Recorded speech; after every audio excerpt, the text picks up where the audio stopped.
Ang lalaking ito ay nahuhulog sa isang bangungot araw-araw.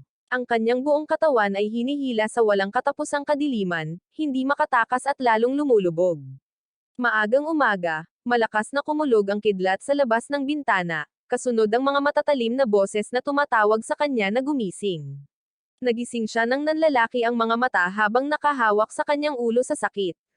Isang boses ang nagmula sa katabing silid, na parang tuwang-tuwa na nagising siya. Hinimok siya ng babae na maghanap agad ng paraan palabas, saang paraan. Lumingon-lingon siya sa paligid na nalilito, hindi maintindihan ang nangyayari dito. Doon lamang siya pinaalalahanan ng babae na tumingin sa pinto. May isang malaking pader na puno ng mga pako, at papalapit na ito sa kanila. Dahil dito, takot siyang umatras, ngunit mabilis siyang nakabawi at sinubukang maghanap ng daanan palabas. Hindi mabuksan ang pinto sa palapag mula rito, kaya ang tanging paraan niya palabas ay ang bintana. Gamit ang lahat ng kanyang lakas, sinubukan niyang basagin ang mga rehas ng bintana, ngunit sa huli, wala itong epekto. Natamba siya sa lupa, at may mga iyak na nagmumula sa katabing silid. Akala niya kapag nagising na ito ay makakahanap siya ng paraan para makatakas mula rito, ngunit ngayon ay kailangan na lamang silang umupo rito at maghintay na masawi. Labis siyang nagalit, at sumigaw siya sa butas ng pader. Inisip niya na ito ay isang kalokohan ng katabi, kaya galit niyang hiniling na palayain siya agad ng katabi, kung hindi ay magre-report siya sa pulisya. Masungit siyang magsalita, ngunit nang matuklasan niyang ang umiiyak na katabi ay isang babae, agad siyang humingi ng tawad sa pagtataas ng boses niya sa kanya. Pagkatapos ay malumanay niyang tinanong ito kung ano ang nangyayari dito. Umiiyak ang babae habang ipinapaliwanag na sa ganitong kalakas na ulan sa labas, walang magliligtas sa kanila. Lumalapit ang pader na may spike wall sa kanila bawat ilang minuto, at sa loob lamang ng ilang sandali ay masasawi silang lahat. Umiiyak siya ng husto kaya't nataranta siya. Sinubukan niyang aliwin at hikayatin ang babae na manatiling kalmado at maghanap ng daan para makatakas. Sa ngayon, ang kanilang mga sarili lamang ang kanilang maaasahan. Nakita niyang may palakol sa tabi niya, kaya sinabihan niya itong gamitin ito para basagin ang bintana. Nang marinig ito, mas lalong lumakas ang iyak ng babae dahil walang bintana ang kanyang selda. Dahil sa kawalan ng pagpipilian, sumigaw siya ng malakas, hinihiling sa kanya na ibigay sa kanya ang palakol. Babasagin niya ang bintana at tatakas muna, pagkatapos ay babalik upang iligtas siya. Umiiyak siya at hindi naniwala sa kanya, ngunit kung hindi niya ibibigay sa kanya ang palakol ngayon, masasawi din siya rito. Humagulgol siya at hiniling sa kanya na manampa ng isang nakakasawi na sumpa na pagkatapos makatakas ay babalik siya rito upang iligtas siya. Patuloy na gumagalaw ang pader na may spike. Wala nang oras para mag-atubiling, kaya sumumpa si Yuan Ing sa kanyang pagkakakilanlan na hindi siya tatakas ng mag-isa, kung hindi ay masasawi siya sa isang kakilakilabot na kasawian. Pagkatapos magsalita, hinimok siya ni Yuan Ing na mabilis na ipasok ang palakol sa butas sa pader. Gayunpaman, masyadong malaki ang talim ng palakol para sa butas. Sinubukan ni Yuan Ing ang kanyang makakaya upang hilahin ito, ngunit wala itong silbi. Dahil sa kawalan ng pagpipilian, pinagamit niya sa kanya ang palakol upang basagin ang pader. Kinuha niya ang palakol at hinampas ang butas ng buong lakas. Ang tunog ng pagbangga ay nag-iwan sa kanilang dalawa sa kawalan ng pag-asa dahil ang batong ginamit sa pagtatayo ng pader na ito ay granite, isang napakatigas na bato na hindi kayang basagin gamit lamang ang isang palakol. Nalugmok siya sa pader sa kawalan ng pag-asa, umiiyak ng husto, habang sinusubukan pa rin siyang aliwin ni Yuan Ing. Kung patuloy siyang umiiyak ng ganito, paano siya makakapag-focus sa pag-iisip ng paraan para makatakas? Nang marinig ito, mas lalong lumakas ang kanyang iyak. Siya ay dalisay pa rin, hindi pa niya naranasan ang unang kiss, at ayaw niyang masawi ng ganito. Tumawa si Yuan Ing at sinabing, madali lang ito at matutulungan niya siya dyan. Siyempre, hindi niya tinanggap at pagkatapos ay ikinwento niya kay Yuan Ing kung paano siya napunta rito. Hindi niya alam kung bakit, nakatulog lang siya sa subway, at nang magising siya, nakahiga na siya sa isang kinakalawang na kama sa selda na ito, isang kama na bakal. Nagliwanag ang mga mata ni Yuan Ing sa pag-asa. Tumalon siya at hiniling sa kanya na baliin ang isang paa ng kama para sa kanya. Gamit ang bakal na rehas na iyon, mababasag niya ang mga rehas ng bintana at makakatakas mula rito. Maingat na nagmasid si Yuan Ing at tanging ang apat na dingding na nakapalibot sa mga ito ay gawa sa granite. Ang kisame ay mga nabubulok na tabla lamang. Kaya, hanggat makakatakas siya sa bintana at aakyat sa bubong para basagin ang kisame, may iligtas niya siya. Wala nang oras para mag-isip, ibinigay niya kay Yuan Ing ang bakal na rehas at binasag niya ang bintana at lumabas bago pa man umabot sa kanya ang spike wall. Sa panig ng babae, nakaupo at umiiyak lamang siya, nagmamakaawa kay Yuan Ing na huwag siyang iwan. Sa sandaling ito na malapit na sa kasawian, naalala niya ang nakaraan noong siya ay umakyat sa bundok kasama ang kanyang mga kaibigan. Noong panahong iyon, nasugatan ang isang lalaki sa kanyang binti, kaya dinala siya ng lahat sa isang kalapit na kuweba para sa paggamot. Dahil nag-aral si Sojin ng internal medicine, napakahusay niya sa pagbibenda ng mga sugat. Pagkatapos bendahin ang sugat ng lalaki, bumalik sina Brudong at Fangfang, ngunit mukhang seryoso sila. Tinawag ni Brudong si Sojin para mag-usap ng pribado. Habang binbenda ni Sojin ang binti ng lalaki, pumunta sila ni Fangfang para alamin ang sitwasyon. Masyadong malaki ang bagyo ng nyebe at nakaharang na ito sa daan paakyat ng bundok. Hindi na rin magagamit ang kanilang GPS signal at kaya nila tinawag si Sojin dito para pag-usapan ang isang bagay. Bababa sila ng bundok para humingi ng tulong at babalik para iligtas ang lalaki mamaya. Kung mananatili sila rito at hihintayin ang lalaki na gumaling, hindi magkakaroon ng sapat na pagkain ang lahat para mabuhay. Siyempre, hindi tinanggap ni Sojin at nagalit ito kay Brudong, at pinagalitan niya si Sojin. Alam niyang gusto ni Sojin ang lalaki, ngunit dahil lang sa nararamdaman nito, hindi sulit ang paghila sa lahat sa kanilang kasawian. Narinig din sila ng lalaking nakaupo sa kuweba na nagtatalo. Galit niyang sinabihan ng masama sina Fangfang at Brudong, magkaklase sila sa loob ng 10 taon, at ngayon ay gusto na nila siyang iwan dito dahil lang sa may maliit na pinsala sa binti. Nang marinig ang mga paratang na ito, nanatili si Brudong sa kanyang desisyon. Bumalik sila rito para lang ipaalam kay Sojin. Para sa kanila, mas mabuti ng isakripisyo ang isang tao kaysa masawi ang buong koponan.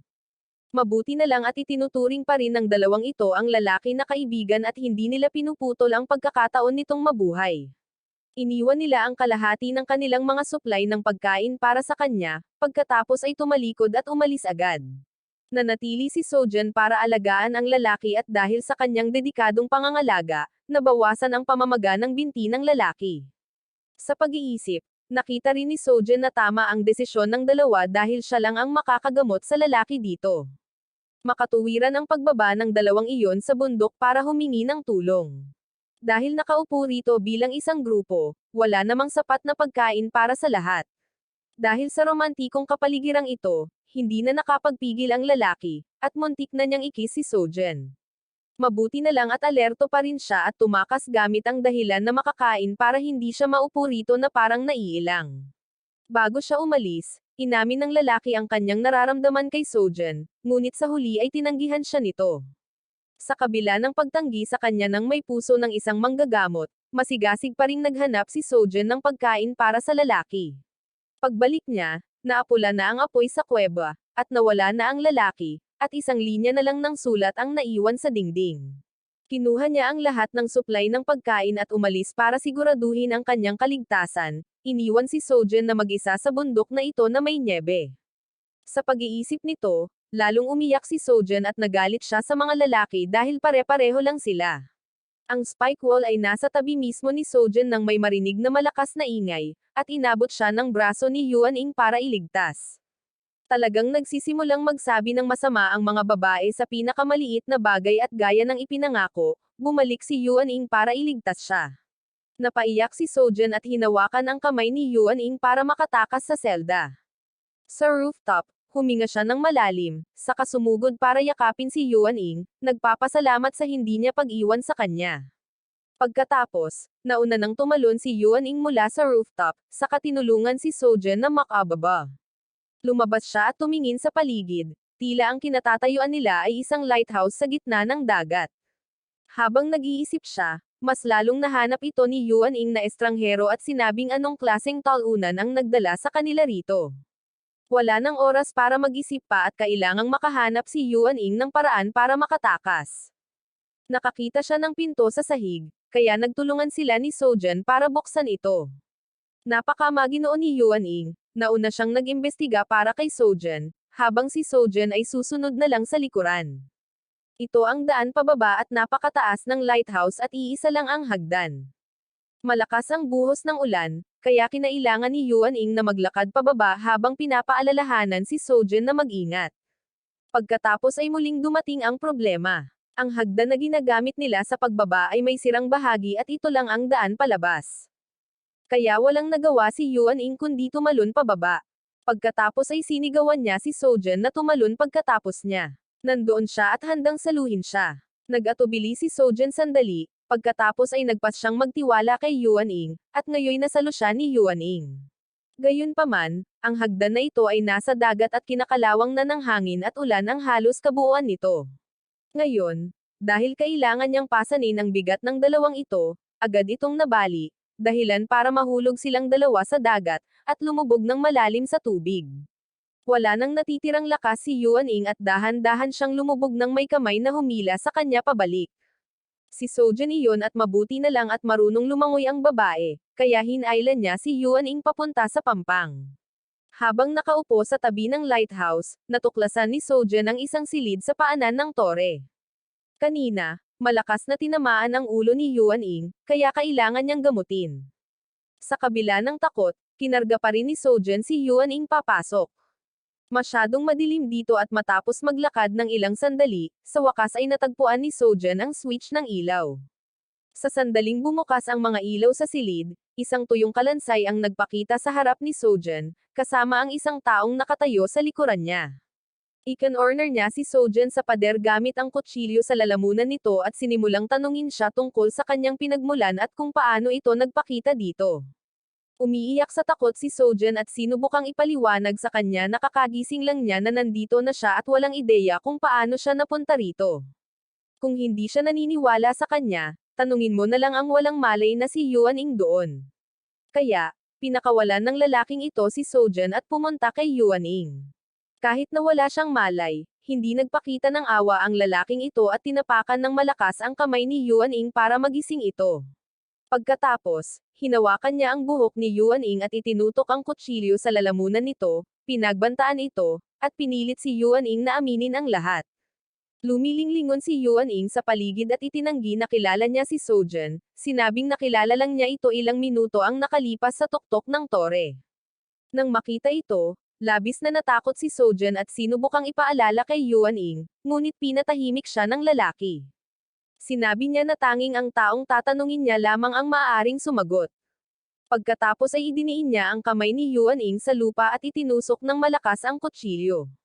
Matigas magsalita ang lalaking ito, ngunit sa totoo lang ay pinagbabantaan lang niya si Yuan Ying at hindi niya itinusok ang kutsilyo sa kamay niya. Ngayon lang iyon, unang babala pa lang. Sa susunod na labagi nila ang mga patakaran, wala na silang mga kamay na may uuwi. Mas lalong lumakas ang iyak ni Yuan Ying sa takot, kaya hindi maintindihan ni Sojan kung bakit sinabi ni Yuan Ying na hindi niya siya kilala. May balak kaya si Yuan Ying? Nang makitang umiiyak ng husto si Yuan Ying, nainis ang lalaking may kayumangging buhok at pinagalitan ito dahil sa pag-iyak na parang bata. Agad na napagtanto ni Sojan na ang ugali ni Yuan Ying ay ibang-iba sa kanya, dagdag pa sa katotohanang nahulog siya mula sa isang mataas kanina, ganun ba talaga? Dahil sa pag-iisip nito, nagsalita ang lalaking may kayumangging buhok at tinanong si Sojan. Hindi magkatugma ang mga testimonya nilang dalawa, kaya, paano ito ipapaliwanag ni Sojan sa kanya ngayon? Takot na takot si Sojan, ngunit sinusubukan pa ring magpaliwanag agad sa lalaking ito. Kanina, ginamit ni Yuan Ying ang kanyang katawan para suportahan ang pagkahulog niya sa tubig. Kapalit nito, malamang na nagdulot ng matinding pinsala sa ulo ni Yuan Ying ang pagtama na iyon. Sa medisina, ito ay tinatawag na amnesia. Agad na sumigaw ang lalaking may kayumangging buhok na hindi siya naniniwala sa paliwanag ni Sojan.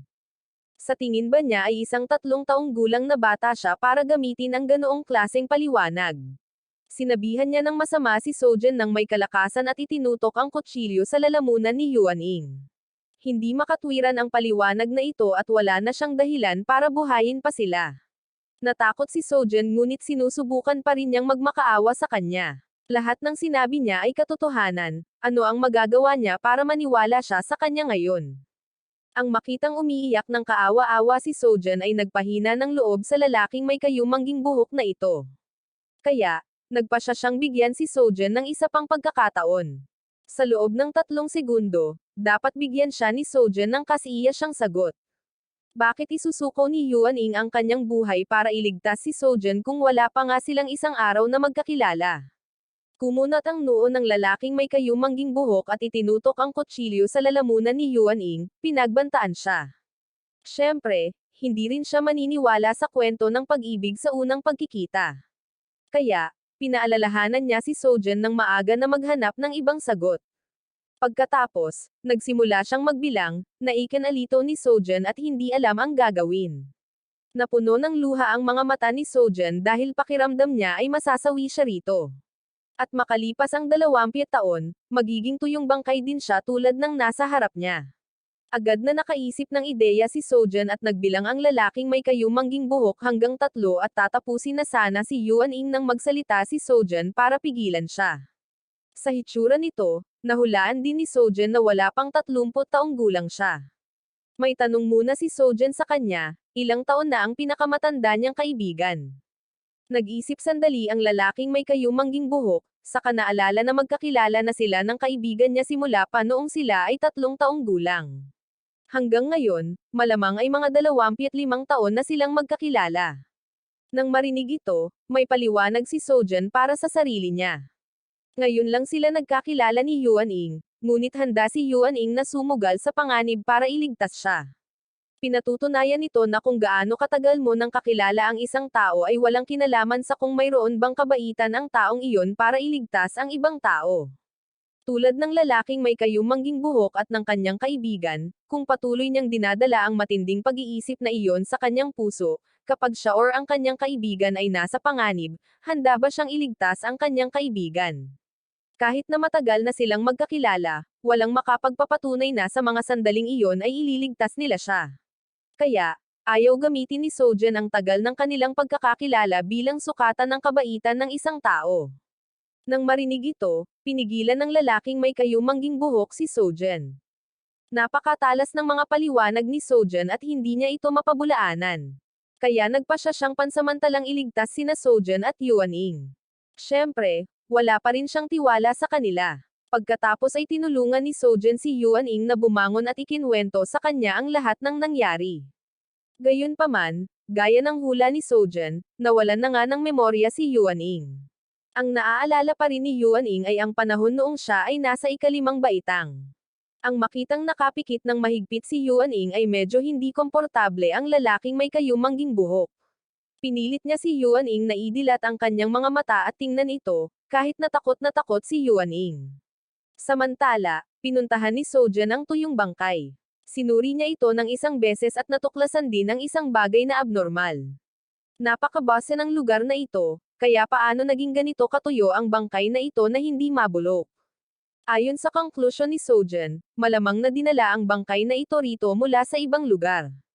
Ang makitang hindi takot si Sojan sa mga bangkay ay medyo naging mausisa ang lalaking may kayumangging buhok.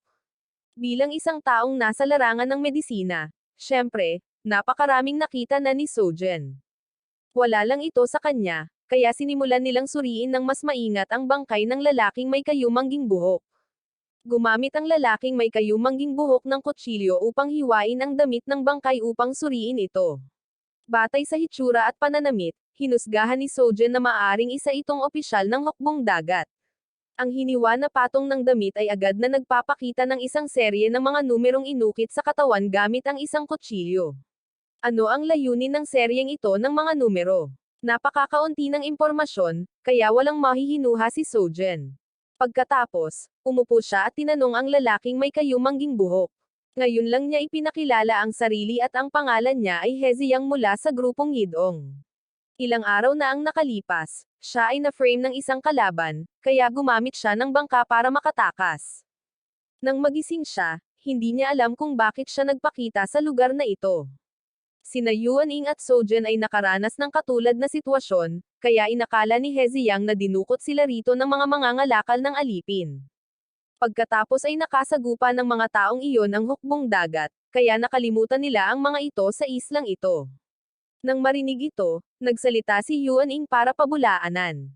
Hindi niya iniisip iyon, dahil nang magising sila ni Sojen, silang dalawa ay nakakulong sa dalawang silid na may mga nakatakdang patibong sa tuktok ng lighthouse. Kaya, sigurado si Yuan Ing na ang bagay na ito ay magiging napakakomplikado, hindi kasing simple ng iniisip ni Heziang. Bukod dito, natuklasan din nila ngayon ang serye ng mga numero sa katawan ng opisyal ng hukbong dagat. Ayon kay Yuan Ing, posible na sila ay nakikilahok sa isang mapanganib na survival game. Nang marinig ang paliwanag ni Yuan Ing, agad na naalala ni Sojen at sinabi kay Heziang, kamakailan lamang, sa mga kabataang Chino, mayroong isang napaka-interesante na uso sa laro na gumagamit ng mga totoong tao upang lumahok sa mga larong code-breaking tulad nito. Kung tama ang kanilang hinuha, gusto ni Sojen na bumalik sa selda sa tuktok ng lighthouse upang makahanap ng higit pang mga pahiwatig. Ngunit lahat ng mga landas patungo doon ay nawasak. Sa kanilang pinakamahirap na sandali, natuklasan ni Sojen na sa tainga ng tuyong bangkay, ay may isang piraso ng papel. Agad niya itong binuksan upang tingnan, at ito ay isang mapa na may maraming markang X. Dahil dito, hindi maintindihan ng lahat kung ano ang layunin dito. Sa sandaling ito, tila naramdaman ni Yuan Ing na pamilyar ang mapang ito. Nakita na niya ito dati ngunit hindi niya matandaan kung saan. Ang pagiging malabo ay nakakainis kay Heziang at direktang pinagalitan niya si Yuan Ing. Kinailangan ni Sojen na pumasok upang mamagitan at dinala si Heziang upang magpahinga. Samantala, lumabas si Heziang upang magyosi, nakatayo at iniisip sina Yuan Ing at Sojen. Isang lalaking nagpapanggap na baliw at isang babaeng hindi takot sa mga bangkay. Pinaghihinalaan pa rin niya na ipinadala sila rito ng mundo ng mga sawi para tapusin siya. Kinabukasan, habang natutulog ang dalawa, pumasok si Heziang para gisingin sila. Sinabihan niya silang maghanda para pumunta sa minarkahang punto sa mapa at medyo nag-alala si Sojen dahil dito. Ang kanilang grupo ay may isang babae at isang sugatan, magiging maayos kaya ang paglalakbay. Nang marinig ito, tinitigan ni Heziang silang dalawa ng may pagbabanta. Ayon sa mga patakaran ng mundo ng mga sawi, ang mahihina ay dapat sumuko sa malakas. Dito siya ang pinakamalakas, kaya dapat sundin ni Yuan Ing at Sojen ang kanyang mga utos. Kung hindi, handa na siyang tapusin sila. Kaya naghanda silang tatlo at umalis, papasok sa kalaliman ng kagubatan sa isla. Pagkatapos maglakad ng ilang sandali, may natuklasan si Heziang na kakaiba at inutusan ang dalawa pang huminto. Yumuko siya para maghukay sa dayami at natuklasan na ito ay isang bitag na may dugo. Ngunit hindi niya matukoy kung ito ay dugo ng tao or dugo ng hayop. Ang tanging alam niya lang ay may ibang tao sa islang ito. Narinig ito, tuwang-tuwa si Sojen. Kung mas marami pang sasali sa koponan, hindi na sila matatakot sa panganib. Ngunit hindi iyon ang iniisip ni Heziang at humarap upang sawayin si Sojen dahil sa pagiging masyadong inosente. Sa isang mapanganib na lugar na tulad nito, ang lahat ay nag-iisip lamang para sa kanilang sarili. Walang pagkain or inumin, kung makakasalubong sila ni Sojen, sigurado si Heziang na siya ay magiging almusal lamang nila. Hindi pa rin nila alam kung ilan ang kabuoang bilang ng mga tao sa islang ito. Kaya, nagpasya si Heziang na sa ngayon ay dapat silang mag-ingat na huwag ibunyag ang kanilang kinaroroonan. Patuloy na nagmamasid, si Heziang ang nag-asikaso sa tungkulin ng pagmamanman. Samantala, kinailangang maghanap ng pagkain sina Yuan Ing at Sojen. Maya-maya, nakahanap si Yuan Ing ng kumpol ng mga ligaw na berry habang si Sojen ay masigasig pa ring namimitas ng mga kabute. Sa sandaling ito, nakatuklas si Yuan Ing ng isang puting kuneho. Naisip ni Sojen na napaka-cute nito at gusto niya itong paglaruan ng saglit nang may kutsilyong lumipad mula sa kung saan at pinaslang ang kuneho sa harap nila. Kagagawan yun ni Heziang, napakalaki nito at ngayong may karne na ng kuneho, komportable siyang umupo at kumakain ng busog, habang sina Yuan Ing at Sojen ay nakakain lamang ng mga ligaw na berry. Pagkatapos kumain hanggang sa mabusog, sumulyap ang lalaki sa aset ni Sojen. Kaya, inutusan niya itong gumawa ng higaan para makapagpahinga ito. Tumayo rin si Yuan Ing na gustong tumulong, ngunit pinigilan siya nito. Inutusan niya si Yuan Ing na manatili sa labas ng kuweba upang magbantay, habang papasok siya sa loob para magkaroon ng pribadong bagay kay Sojen. Masunurang nakinig si Yuan Ing sa kanya, ngunit nang marinig ang takot na sigaw ni Sojen. Sinusubukan ni He Ziyang na makipagsesyon kay Sojen at sumugod si Yuan Ing papasok sa kuweba, hiniling na palayain si Sojen. Labis itong ikinagalit niya at agad niyang sinipa si Yuan Ing palayo. Tiniis ni Yuan Ing ang sakit at tumayo upang pigilan si He Ziyang gamit ang ilang nakakalitong paliwanag na ikinadismaya ng lalaki. Sinuntok niya si Yuan Ing sa mukha, pagkatapos ay lumabas. Sumigaw siya, pinaalalahanan sina Yuan Ing at Sojen na magpahinga ng maaga upang maipagpatuloy nila ang paglalakbay bukas. Umupo si He Ziyang sa tabi ng isang puno, patuloy pa ring iniisip ang payo ni Yuan Ing kanina. Ang sermonan ng isang baliw ay talagang nagpahiya sa kanya. Habang naiinis, nakarinig siya ng takot na sigaw, iniisip na nasa panganib sina Sojen at Yuan Ing. Sumugod si He Ziyang pabalik upang tingnan, ngunit hindi sila iyon. Ang sigaw ay nagmumula sa direksyon ng mga bitag sa kagubatan. Kaya, mabilis na tumakbo ang buong grupo papunta roon upang tingnan. Nakita lamang nila ang isang lalaking tumatakbo palayo sa takot, pagkatapos ay agad na nahulog sa bitag. Gusto ni Sojen na lumabas upang iligtas siya, ngunit pinigilan siya ni Yuan Ing. Hindi sila makalabas, dahil sa likod ng lalaking iyon ay may ibang tao. Nararamdaman din ni He Ziyang ang panganib, na siyang dahilan ng pagkatakot sa isang lalaking nasa hustong gulang kaya tumakbo siya para sa kanyang buhay at mukhang ang nasa likod ang mapanganib. Pagkatapos maghintay ng ilang sandali, nagpakita ang taong ito. Hinayla niya ang isang napakalaking martilyo at hindi pinansin ang lalaking nagmamakaawa para sa kanyang buhay, pinaslang pa rin niya ito ng walang awa.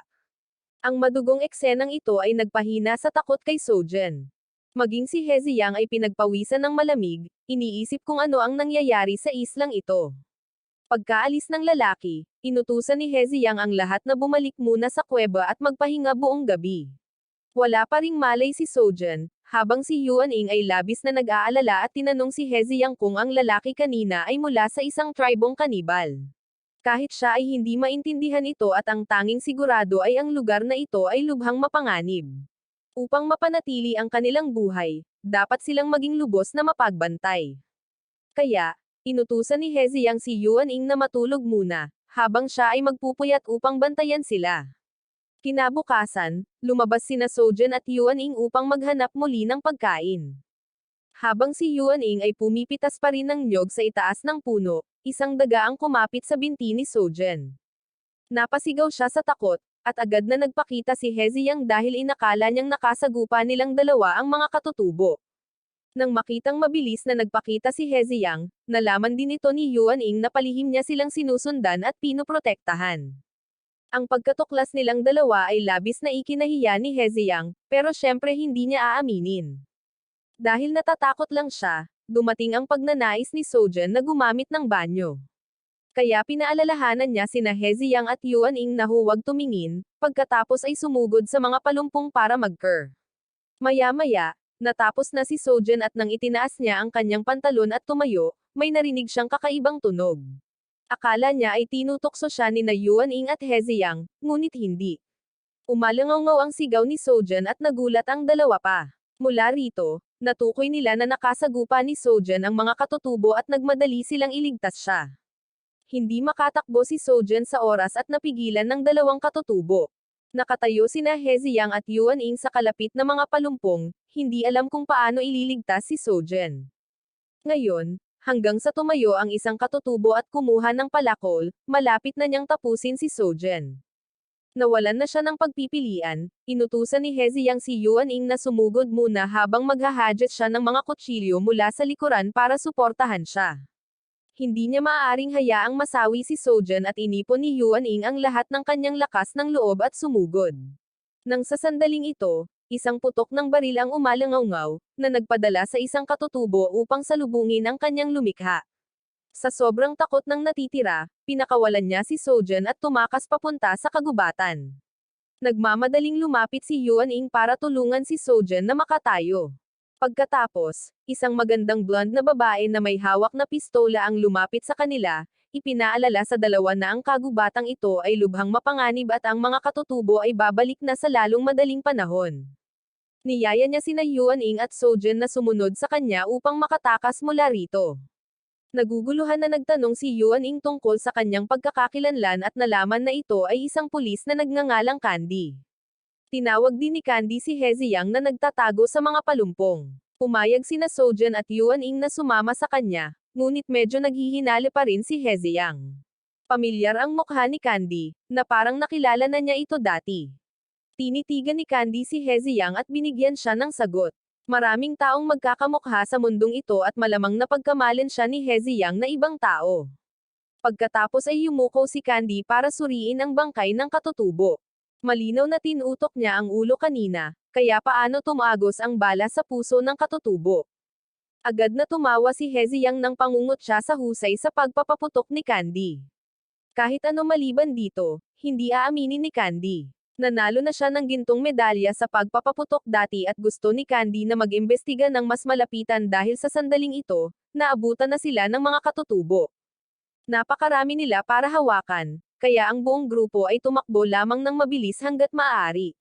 Pagsunod sa mga direksyon ni Candy, hinayaan niya silang tatlo na mauna habang siya ay nanatili upang pigilan ang mga katutubo. Pumayag silang magkita sa batis sa gilid ng kagubatang ito. Dahil alam nilang wala silang maitutulong, nakinig din silang tatlo at agad na tumakbo. Naghintay ang buong grupo sa tabi ng batis hanggang sa tumigil ang mga putok ng baril. Hindi nila alam kung buhay pa si Candy para makabalik sa kanila. Ngunit una, may sasabihin pa si He Ziyang kina Sojin at Yuan Ing. Pagkatapos ng pag-uusap kay Candy, nakumpirma nila na marami pang tao sa lugar na ito at ang mga palatandaan tungkol sa mapa at ang code ay hindi maaaring ibunyag sa kagubatang ito. Bukod sa mga katutubo na iyon, may handa nang tapusin sila. Kinumpirma na ngayon ni He Ziyang na sina Yuan Ing at Sojin ay hindi mula sa mundo ng mga sawi. Kaya, nangako siyang buong puso niya silang paprotektahan kung susundin nila ang kanyang pangunguna. Hindi makapagdesisyon si Sojin ng mag-isa, kaya hinayaan niya si Yuan Ing na magdesisyon. Matapos marinig ang mga salita ni He Ziyang, inakala ni Yuan Ing na inaanyayahan niya silang bumuo ng isang koponan na parang sa isang laro. Sa huli, pumayag si Yuan Ing. Kaya, nagkamayan silang tatlo at bumuo ng isang bagong koponan. Nanumpa ang lahat na magkaisa at magtutulungan or kung hindi ay masasawi sa isang kakilakilabot na kasawian. Sa sandaling iyon, bumalik ang pulis na si Candy upang itaboy ang mga katutubo. Gumamit siya ng napakaraming bala at kung magdadala sila ng mas maraming puwersa ngayon, hindi niya ito kakayanin. Kaya, sa ngayon, gusto niyang ibalik muna ang lahat sa kanyang base. Kaya, sinundan ng tatlo si Candy pabalik sa kanyang kampo. Sa kampo ni Candy, may tatlo pang tao. Naupo sila rito at narinig din ang mga putok ng baril ni Candy. Bagamat napaslang niya ang mga katutubo, pakiramdam din nila ay nauubusan na ang kanilang mga bala at kailangan nila itong itabi para sa mga hindi kinakailangang bagay. Dahil dito, labis na hindi komportable si He Ziyang. Tumakbo siya palapit at hinawakan sa kwelyo ang isang medyo mahinhin na lalaki. Mag-aaway na sana sila nang magsalita ang isang matandang lalaki. Sa tingin pa lang niya, masasabi niyang isang gangster si He Ziyang mula sa ibang bansa. Gayunpaman, sa kanilang kampo, kailangan nilang sumunod sa mga regulasyon ng karapatang sibil. Nagsalita rin si Candy upang pigilan si He Ziyang. May kalayaan siyang magsalita rito, ngunit hindi maaaring gumawa ng karahasan. Ang mga magaan na paglabag ay itatapon at ang mga mabibigat ay agad na aaksyonan. Nang marinig ito, agad na pinabulaanan ni He Ziyang si Candy. Siya ang may hawak ng baril, ibig sabihin si Candy ang tagapagpatupad ng batas dito. Kaya, ano ang batayan niya para maniwala na patas na hahawakan ni Candy ang lahat? Bilang isang pulis, nanunumpa si Candy na gagampanan ang kanyang mga tungkulin ng patas. Bukod dito, hindi niya pinipilit si He Ziyang na sumali sa koponan. Kung hindi niya ito gusto, maaari na siyang umalis ngayon din. Nang marinig ito, ngumiti rin si He Ziyang at tinanggap ito. Kaya mula ngayon, opisyal nang naging isang koponan ang buong grupo. Kaya isa-isang ipinakilala ng bawat isa ang kanilang mga sarili. Pagkatapos ng pagpapakilala, napunta sila sa pangunahing gawain. Sa pagkakataong ito, nag-scout si Candy at natuklasan ang isang malaking issue. Sa pagdaan sa kagubatan patungong timog, natuklasan niya ang isang napakalaking architectural complex. Tungkol naman sa architectural style, hindi gaanong mahusay si Candy dito. Bukod pa rito, malayo lang ang nakikita niya, kaya hindi siya malinaw. Kaya, mailalarawan lang ito ni Candy sa lahat at isa itong malaking tuklas. Gusto ni Ishigaki na pumunta roon para maghanap pa, ngunit naisip ni na Romeo at Wang Yan na dapat silang mag-ingat. Paano kung ang lugar na iyon ang lungga ng mga katutubo? Kung gayon, tapos na ang buong grupo. Sumang-ayon si Candy sa opinyon ni Ishigaki at dalawang magkasalungat na opinyon ang magkasalungat.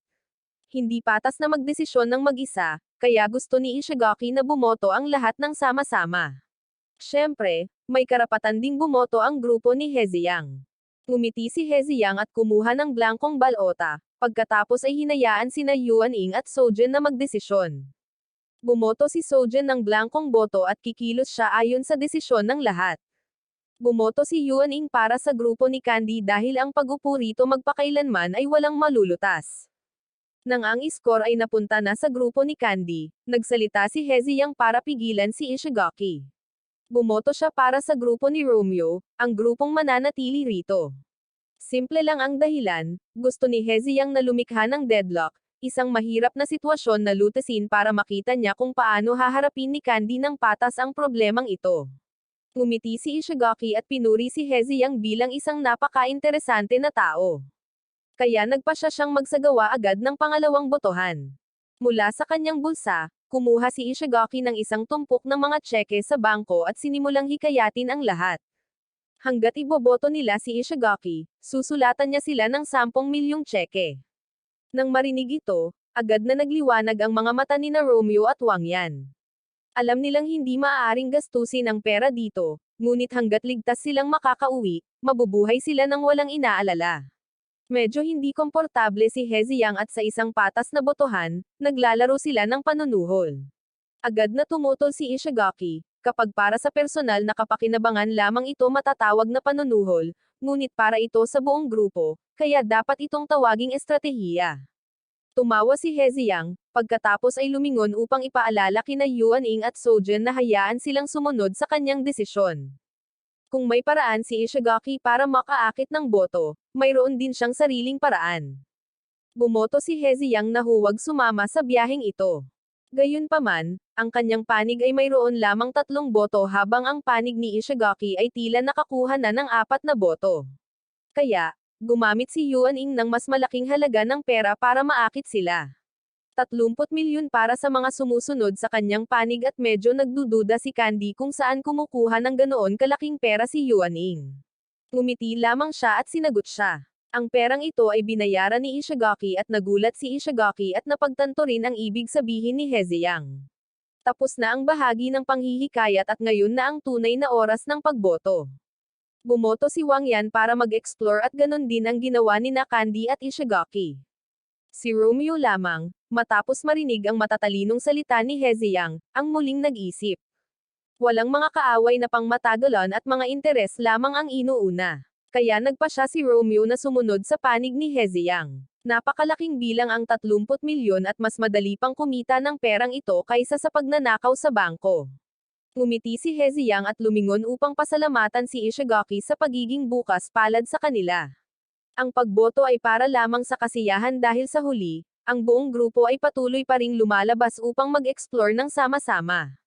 Pagkatapos maglakad ng ilang sandali, tinawag ni Heziyang si Candy at sinabing mayroon siyang pag-uusapan ng privado sa kanya. Ayaw ni Candy na makipag-usap ng privado at hiniling kay Heziyang na magsalita sa harap ng lahat. Pumayag si Heziyang at lumapit, bumulong ng ilang salita sa kanyang tainga. Pagkatapos ay pinigilan siya ni Candy at hinayla siya sa mga palumpong para mag-usap ng privado, na naging dahilan upang maging mausisa ang lahat sa kanilang pinag-uusapan. Pagkatapos lamang ng ilang salita, galit na sinampal ni Candy si Heziyang sa mukha. Humagalpak siya ng tawa dahil tama ang nahinuhan niya sa reaksyon ni Candy ngayon. Maya-maya, ibabalik niya ang sampal na iyon sa kanya. Umalis si Candy sa mga palumpong at bumalik sa koponan. Tinanong ni Ishigaki kung ayos lang ba si Candy, pero ayaw nang banggitin muli ni Candy ang bagay na ito, kaya agad siyang umalis. Sinunod ang payo ni Candy, pagkalipas ng ilang sandali, nang papalubog na ang araw, dumating ang buong grupo sa higanteng istruktura. Humarap si Candy upang hingin ang opinyon ni Ishigaki kung mayroon ba siyang natuklasan. Ayon kay Ishigaki, ang arkitekturang ito ay halos kapareho ng mga pyramid ng Mayan. Hindi pa rin makumpirma ni Ishigaki, kaya kailangan nilang pumasok sa loob upang mas maingat na suriin ito. Pumasok ang buong grupo sa loob ng istruktura. Nakatayo mula sa malayo, hindi nila masabi kung ganito kalaki ito. Hiniling ni Candy sa lahat na manatiling malapit sa isa't isa at huwag humiwalay sa grupo. Maaaring magpakita ang mga katutubo anumang oras at atakihin sila. Habang naglalakad, patuloy na nakatitig si Sojin kay Heziyang. Nang makita siyang nag-aalala, nagsalita si Yuan Ing upang magtanong tungkol sa kanya.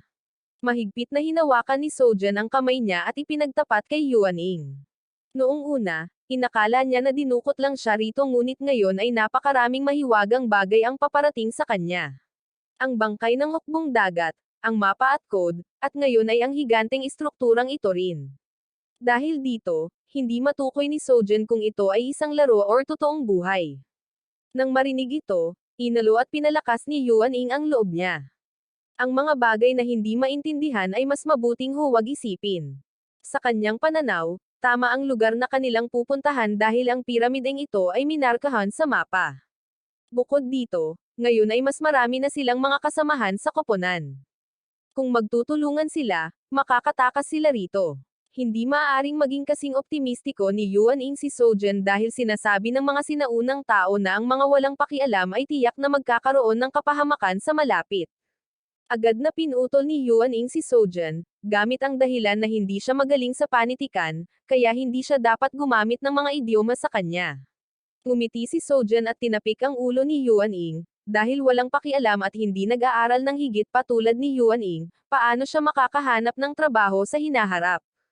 Agad na inilabas ni Yuan Ing ang tseke sa bangko na ibinigay sa kanila ni Ishigaki kung papalitan niya ang 30 milyon na ito sa pera ng China, bakit niya kailangang magtrabaho. Kaya't sabay na naghajihikan sina Sojin at Yuan Ing. Samantala, nakatuklas si Candy ng bakas ng apoy. Mainit pa rin ang uling, marahil ay mula pa kamakailan. Inisip ni Ishigaki na nandito ang mga katutubo, ngunit hindi iyon iniisip ni Yuan Ing. Kumuha siya ng 2 baterya mula sa lupa. Kung mga katutubo sila, paano nila malalaman kung paano gumamit ng baterya? Kung hindi mga katutubo, tiyak na mga taong na-stranded ang mga ito. Nagkampo sila rito, pagkatapos ay umalis. Kung saan sila pumunta, hindi maaaring malaman ni Candy. Kaya, hula niya ay marahil ay mas malalim pa ang kanilang pinasok sa piramide ng Mayan na ito. Matapos magmanman sa buong piramide, wala na silang natuklasang iba pang mga palatandaan. Isa lang ang alam nila, na may iba pang mga taong katulad nila sa isla. Kaya, tumayo si Ishigaki upang gumawa ng desisyon para sa lahat. Papasok sila sa mas malalim na bahagi ng piramide upang ipagpatuloy ang paggalugad. Sumang-ayon si Candy sa opinyong ito at nakarating na sila sa ganito kalayo, tiyak na hindi na sila babalik ngayon. Agad na tumanggi si Romeo dahil masyadong madilim sa loob at malamang mapanganib pa rin. Kaya, nagsalita si Heziyang para payuhan sila. Bakit hindi hatiin sa 2 pangkat, ang isang pangkat ay maggalugad habang ang isa ay mananatili rito at maghihintay na magbigay ng suporta. Ito mismo ang gusto ni Ishigaki kaya agad din niyang hinati ang mga koponan. Tinawag si Sojin para sumama sa exploration team dahil nasa larangan ito ng medisina at alam niya kung paano bendahan ang mga sugat ng iba. Nanatili sina Yuan Ing, Heziyang, at Romeo sa backup group. Pagpasok pa lang ng exploration team sa piramide, lumingon si Romeo para tawagin si Heziyang. Nagtaka siya kung bakit hindi na pinahirapan pa ni Heziyang si Ishigaki. Kung kailangan nilang bumoto, baka mas malaki ang kikitain nila. Pagdating ng panahong iyon, susunod si Romeo sa tabi ni Heziyang at pupunuin muli ang kanyang mga bulsa. Tinatitigan ni Heziyang si Romeo at tinanggihan ang kanyang alok. Hinawakan niya si Romeo sa kwelyo, binuhat ito, at tinutukan ng kutsilyo ang lalamunan ni Romeo, napilitan si Romeo na ibigay ang 30 milyong tseke. Mula pa sa simula, ginagamit lang ni Heziyang si Romeo dahil walang paraan para makikipagtulungan siya sa isang mahinang tao. Habang may kutsilyo sa lalamunan, takot na ipinaalala ni Romeo kay Heziyang ang mga patakaran ng koponan. Ngunit sa puntong ito, sino pa ang naroon para maging saksi para kay Romeo? Kaya para mailigtas ang kanyang buhay, napilitan si Romeo na ibigay ang tseke. Ang pangkat ng eksplorasyon sa oras na ito ay patuloy pa ring naghahalungkat sa piramide. Maraming karakter ang nakaukit sa mga dingding, ngunit dahil pawang mga sinaunang karakter ang mga ito, hindi nila ito maintindihan. Kailangan nilang pumunta sa ibang lugar para magpatuloy sa paghahanap. Sa sandaling ito, lumingon si Wang Yan upang tawagan si Sojen upang magmadali. Patuloy niyang tinitiis ang kanilang mga araw na parang isang nawawalang kaluluwa, naalala ang kanyang ibinahagi kay Yuan Ying. Noong araw na sinubukan siyang samantalahan ni He Ziyang, nilason niya ito. Pagkatapos noon, sila ay naging parang magkapatid. Kaya, nagtiwala rin si Sojen sa kanya at binigyan siya ng panlunas. Gayunpaman, kahit na gumaling na, kailangan pa ring tiisin ni He Ziyang ang isa pang matinding sakit. Ayon sa mga kalkulasyon ni Sojen, malapit na ang oras. Labis siyang nag-aalala dahil hindi niya alam kung maayos ba silang dalawa sa labas. Tulad ng kinatatakutan ni Sojen sa labas, dumating na ang sakit ni He Ziyang. Ipinaalala lang niya kay Yuan Ying na bantayan siya habang papunta siya sa banyo nang sumugod sa kanila ang isang grupo ng mababanggas na katutubo. Nagulat ang buong grupo at agad na tumakbo palayo, ngunit ang sakit na ito ay masyadong matindi. Hindi na makalakad si He Ziyang at sa pinakamaselang sandali, hindi siya iniwan ni Yuan Ying, bagkos ay bumalik upang buhatin si He Ziyang at tumakbo. Tumakbo si Romeo papasok sa piramide, pinagpapawisan. Habang papalapit ang mga katutubo, patuloy siyang sumisigaw, ngunit hindi pa rin niya nakikita sina Ishigaki at Candy na bumabalik upang iligtas siya. Kaya, dapat munang humanap si Romeo ng paraan upang mailigtas ang sarili niyang buhay. Sa sandaling ito, natuklasan niya ang isang mekanismo sa dingding at tila ito ang switch upang isara ang pinto ng piramide. Ginamit ni Romeo ang lahat ng kanyang lakas upang hilahin ang switch na iyon. Mabuti na lang at dahan-daang sumara ang pinto, ngunit sa kasamaang palad, hindi pa tumatakbo papasok sina He Ziyang at Yuan Ying. Nang makita ito, sumigaw ng malakas si Yuan Ying, ipinapaalala kay He Ziyang na kumapit ng mahigpit sa kanya. Pagkatapos ay tumalon siya at si He Ziyang papasok ng sandaling sumara ang pinto, nakatakas sa kasawian, huminga ang dalawa na parang malapit na silang masawi. Pagkatapos ay tumakbo sina Ishigaki at Candy nang walang ingat. Napahawak si He Ziyang sa kanyang tiyan sa sakit at isinumpa si Romeo. Para sa sarili niyang buhay, isinara niya ang pinto. Muntik na nilang iwan ang kanilang mga bangkay doon, ngunit hindi iyon iniisip ni Ishigaki. Sa sitwasyong iyon, ang pagsasara ng pinto ng piramide ang pinakamakatwirang bagay dahil kung hindi nila gagawin iyon, ang mga tao sa loob ay mapapahamak din. Sa sandaling ito, natuklasan ni Sojen na nasugatan ang kamay ni Yuan Ying. Kinuha niya ang flashlight ni Ishigaki para ilawan ito at agad na kinuha ang kutsilyo ni He Ziyang para hiwain ang sugat. Natigilan si Sojen at napaiyak dahil si Yuan Ying ay nahawaan ng isang napakalakas na lason. Kung ang lason ay kumalat sa kanyang puso, tiyak na masasawi siya. Ngunit walang gamot dito kaya hindi na niya mailigtas si Yuan Ying. Natigilan ang buong grupo matapos marinig ito at nabaliw si He Ziyang sa paghimok kay Sojen na maghanap ng paraan upang iligtas siya, ngunit wala na rin siyang antidote ngayon. Kung ito ay isang panlunas, marahil ay mayroon nito ang mga katutubo. Ngunit ang pintong ito ay mahigpit na nakasara at hindi na sila maaaring lumabas. Sa pinakamatinding sandali ng grupo, nagsalita si Yuan Ying upang palakasin ang loob ng lahat. Hindi siya natatakot kahit na malapit na siyang masawi, dahil ang takot at kawalan ng pag-asa sa sandaling ito ay walang malulutas. Kailangan muna nilang makahanap ng paraan palabas sa piramideng ito at pagkatapos ay magkakaroon ng pagkakataong mahanap ang lunas. Kaya binago ni Ishigaki ang kanyang taktika at hindi na kailangang mag-explore, maghanap muna ng paraan palabas dito para iligtas si Yuan Ying. Sa pagkakataong ito, kahit tumutol si Romeo, wala nang susunod sa kanya. Pumasok ang buong grupo ng mas malalim sa loob ng piramide. May hagdanan pababa at hinawakan ni Candy ang pader at natuklasang mamamasa-masa ang lugar na ito. Marahil ay madalas na binabaha ang lugar na ito. Sa dulo ng hagdanan, may lumalabas na liwanag. Masaya si He Ziyang na iniisip na ito ang labasan, ngunit hindi. Ang hagdanang ito ang nagdadala sa kanila sa isang malaking silid na lalong maganda. Ang lugar na ito ay may langit na puno ng mga bituin, isang binaha na lawa, at mga platapormang bato na nakausli sa pagitan. Nang makita ang eksenang ito, sumakit ang ulo ni Yuan Ying at sigurado siyang nakita na niya ang lugar na ito dati. Sa sandaling ito, isang sigaw ng tulong ang umalangaw-ngaw, na ikinagulat ni Ishigaki. Akala niya galing ito sa kanyang pangkat, ngunit hindi. Tumingin si Candy sa malayo sa tubig at may isang grupo ng mga taong nakulong doon na naghihintay ng kanilang tulong. Gusto agad silang iligtas ni Yuan Ying, ngunit si Ishigaki ay napakaingat. Dahil hindi nila alam kung sino sila, kailangan muna nilang magtanong.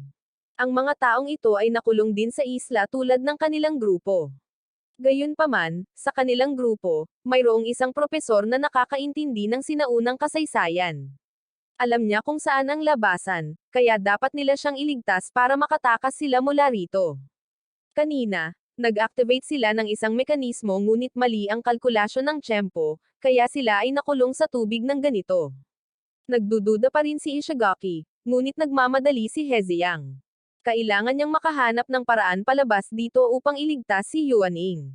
Kaya tumakbo siya kay Sojan at kinuha ang lubid nito.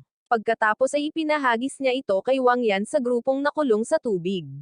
Isa-isa, hinayla pataas ang bawat tao. Ang lalaking blonde na pinakamalaki ang huling dumating at lumuhod si Andres upang magpasalamat sa pagliligtas ng kanyang buhay.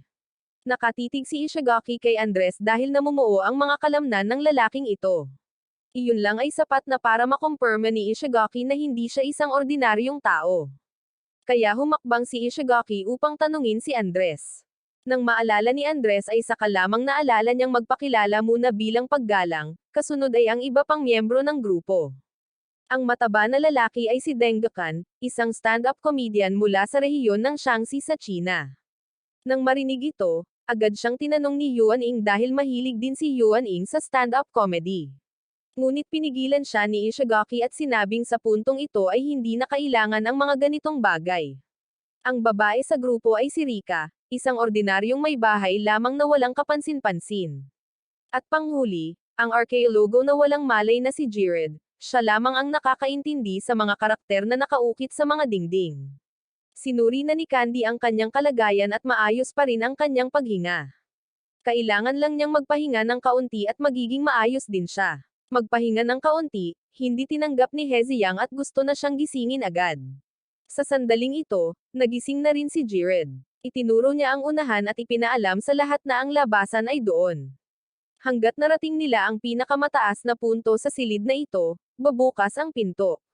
Nang marinig ito, tumangala si Sojan sa kisame. Ang pinakamataas na punto, tiyak hindi nila kailangang umakyat ng husto roon. Hindi din iyon iniisip ni Ishigaki at dito, kakaunti lamang ang mga halijing bato at ang tubig sa ilalim ng kanilang mga paa. Kaya, ayon sa kanyang hinuha, kailangan nilang makarating sa pinakamataas na halijing bato, na siya ring pinakamalayo sa kanila. Medyo nag-aalala si Sojan sa ganoong kalayuan at tiyak na hindi nila kailangang lumangoy doon.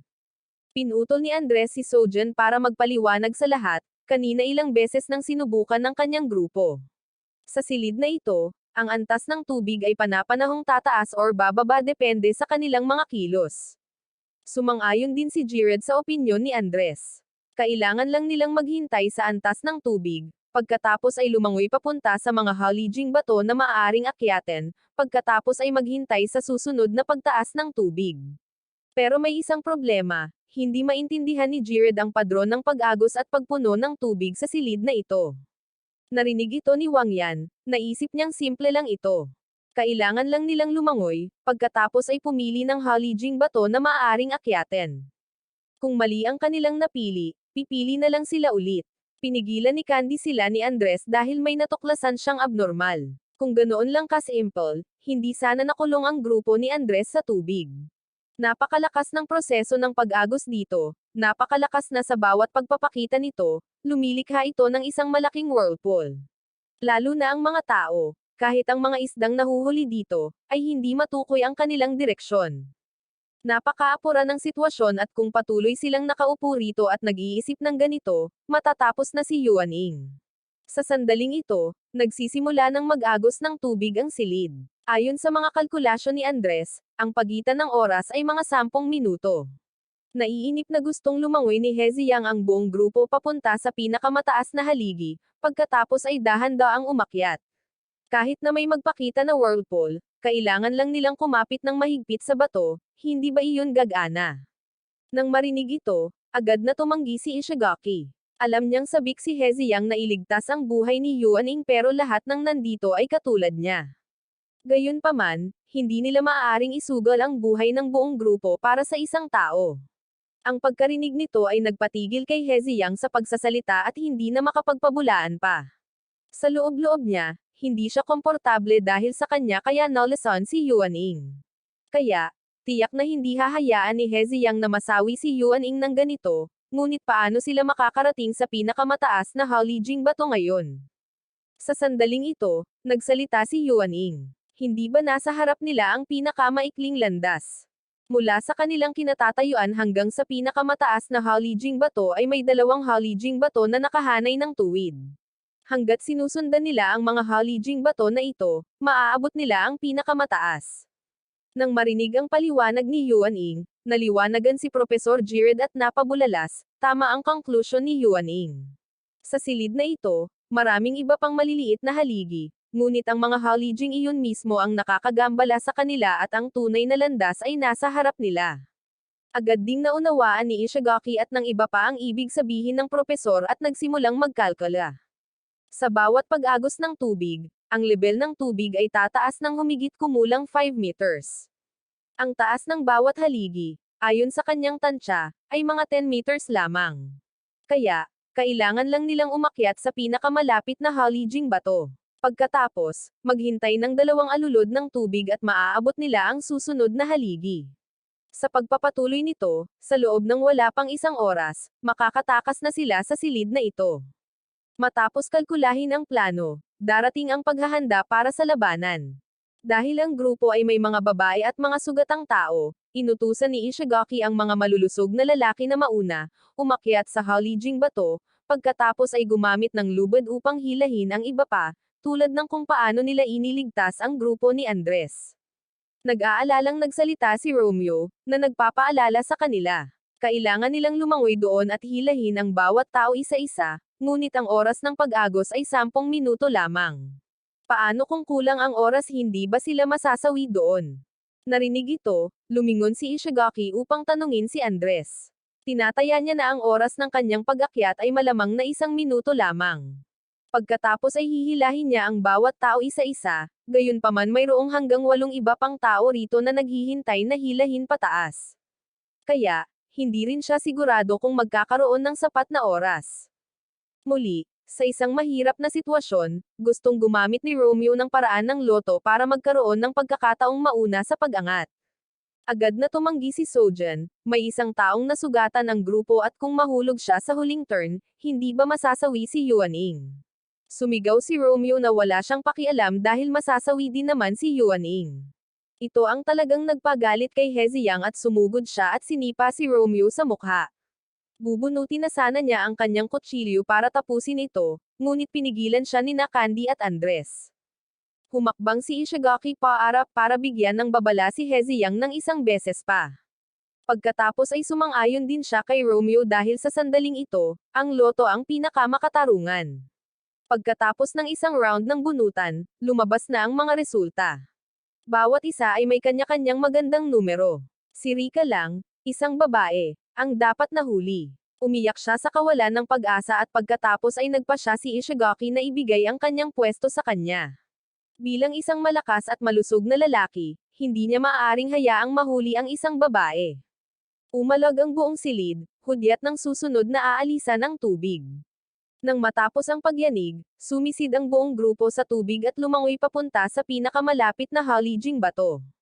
Si Andres ang unang umakyat sa tuktok at sumunod sina Wangyan at Heziyang sa kanya.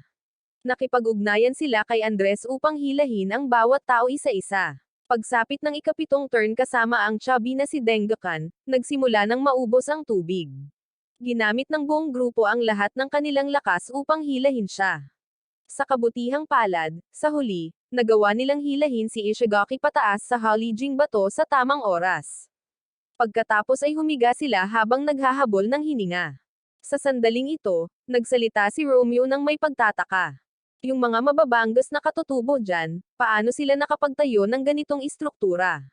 Nang marinig ito, sinamantala ni Profesor Gired ang pagkakataong ipaliwanag sa lahat, ito ang arkitektura ng mga taong gulen na ginagamit upang sanayin ang katapangan at lakas. Ang ganitong uri ng tao ay napaka-misteryoso kaya walang mga tala sa mga sinaunang teksto. Gayunpaman, salamat sa pananaliksik ng kanyang guro, nalaman ni Gired na ang mga taong gulen ang walang hanggang karibal ng Maya. Akala ni Yuan Ying na ang mga katutubo sa labas ay ang mga taong gulen, ngunit hindi pala at mga alipin lamang sila ng mga taong gulen. Patuloy na ipinaliwanag ni Profesor Gired, ayon sa mga talaang iniwan ng mga Maya, ang mga taong gulen ay may napakataas na katalinuhan at marunong din silang lumikha ng mga madilim na kagamitan. Bagamat sa mga sinaunang teksto ay madalas nilang pinalalaki ang mga bagay-bagay, natatakot pa rin ang lahat kapag naririnig ang propesor na ipahayag na ang mga taong gulen ay may kakayahang mabuhay magpakailanman. Nang marinig ito, patuloy na sumasakit ang ulo ni Yuan Ying. Pamilyar ang kwentong isinalaysay ng propesor, parang narinig na niya ito dati ngunit hindi niya matandaan kung saan. Dumating na ang susunod na alulod ng tubig. Dahil naranasan na ang pagkakataong ito, maayos ang pagkakasundo ng lahat at walang naiiwan. Habang nakaupo at naghihintay sa susunod na alulod ng tubig, aksidenteng nakita ng chubby na si Deng Decan na may pinto sa tabi mismo ng Halijing bato sa likod ni Profesor Gired. Labis siyang nagulat dahil dito at maaari kayang nagkamali siya ng paghatol. Muling nagkaroon ng hindi pagkakasundo ang pangkat. Ang ilan ay gustong pumunta roon para suriin at ang iba naman ay gustong magpatuloy sa orihinal na plano. Nagsalita si Ishigaki para palakasin ang loob ng lahat. Sa mga ganitong pagkakataon, dapat nilang sundin ang orihinal na plano. Si Profesor Gired mismo ang nagbasa ng mga sinaunang salitang nakaukit sa dingding kaya kailangan nilang umakyat sa pinakamataas na tuktok upang mahanap ang daan pasulong. Kaya, naniniwala siyang hindi sila lilanlangan ng mga sinaunang tao. Sumasang-ayon din si Gired na dapat muna silang pumunta sa pinakamataas na Halijing bato. Kung hindi tama, hindi pa huli ang lahat kung babalik sa kabilang Halijing bato. Hindi ito ang iniisip ni Yuan Ying dahil sa susunod na alulod ng tubig, maaaring lumubog ang Halijing bato roon at wala ring nagpapatunay na titigil na ang pagtaas ng tubig. Nagdulot ito ng labis na pagkalito sa buong grupo. Tulad ng pag-aalala ni Yuan Ying, kung patuloy na tumataas ang antas ng tubig, ano ang gagawin nila? Sa sandaling ito, nagsalita si Candy upang magpaliwanag. Bago pumasok sa silid na ito, pinagmasdan niyang mabuti ang mga dingding. Napakabase ng mga ito, kaya sigurado siyang tumaas na ang tubig doon bago pa ito hamupa. Kaya, kailangan lang nilang makarating sa pinakamataas na Halijing bato. Kung hindi tama, hihintayin lang nilang hamupa ang tubig, pagkatapos ay bumalik. Dumating na ang susunod na pagtaas ng tubig at labis na lumalangoy ang buong grupo. Si Andres pa rin ang unang nakarating sa tuktok at sa katunayan, may pinto rito sa itaas. Masaya siyang nag-uulat pababa sa lahat ng may nangyaring mali. Gumuho ang lugar kung saan nakatayo si Heziyang, kaya't sila ni Wang Yan ay tuluyang bumagsak. Ngayon, si Andres na lang ang naroon sa itaas at hinihila ang bawat tao pataas. Si Rika ang unang hinayla pataas at hindi siya tumigil, bagkos ay mausisan niyang hinawakan ang pintuang bato. Kaya agad siyang hinayla papasok at agad na bumukas ang pinto sa Halijing bato sa likuran nila. Nang may taas na ang lahat, gustong maghanap ni Ishigaki ng paraan para iligtas siya. Ngunit pinigilan sila ni Profesor Gired dahil huli na ang lahat. Ayon sa nakaukit sa pinto, kailangan ng grupo ng isang taong iaalay para mabuksan ang susunod na daan. Pagkatapos isakripisyo si Rika, hindi na nila kailangang mag-alala tungkol sa pagtaas ng tubig. Ngayon, kailangan na lang nilang maghintay na bumaba ang tubig, pagkatapos ay lumangoy papunta sa pinto sa kabilang panig. Gayunpaman, kung masyadong mababa ang tubig, hindi na sila makakaakyat sa tuktok ng Halijing bato na iyon. Kaya dapat nilang samantalahin ang oras bago magsimulang hamina ang tubig. Wala nang oras para mag-isip at nagsimulang gamitin ng buong grupo ang lubid para akayin ang isa't isa sa paglangoy papunta roon. Nagsimulang maubos ang tubig at ang chubby na si Deng Decan ang huli. Masyadong malakas ang whirlpool at unti-unti siyang napagod at lumulubog dahil sa agos. Sa sandaling gusto na niyang sumuko, naalala niya ang araw na nakilala niya ang kanyang master. Noong bata pa siya, si Deng Decan ay isang batang nauutal kaya binobully siya ng mga kaibigan sa paligid niya. Sa sandaling iyon, nagpakita ang kanyang master at inabot siya para kunin. Pagkatapos ay tinuruan si Denggukan ng isang karakter na naaalala niya habang buhay, huwag sumuko. Agad na nabawi ni Denggukan ang kanyang kagustuhang mabuhay at nagpumilit na umangat sa ibabaw ng tubig. Pagkatapos ay hinayla siya papunta sa halijing bato ng kanyang mga kasamahan sa koponan. Ligtas na ang lahat ngayon at pagkatapos, sinimulang basahin ni Profesor Jired ang mga salitang nakaukit sa pinto. Sa katunayan, ito ang tamang landas. Kaya, nagtulungan ang buong grupo at mabilis na sumulong sa pinakamataas na tuktok ng tore. Sinundan ng buong grupo sina Ishigaki at Candy na nangunguna. Pagkatapos maglakad ng ilang sandali, may natuklasan silang kakaiba.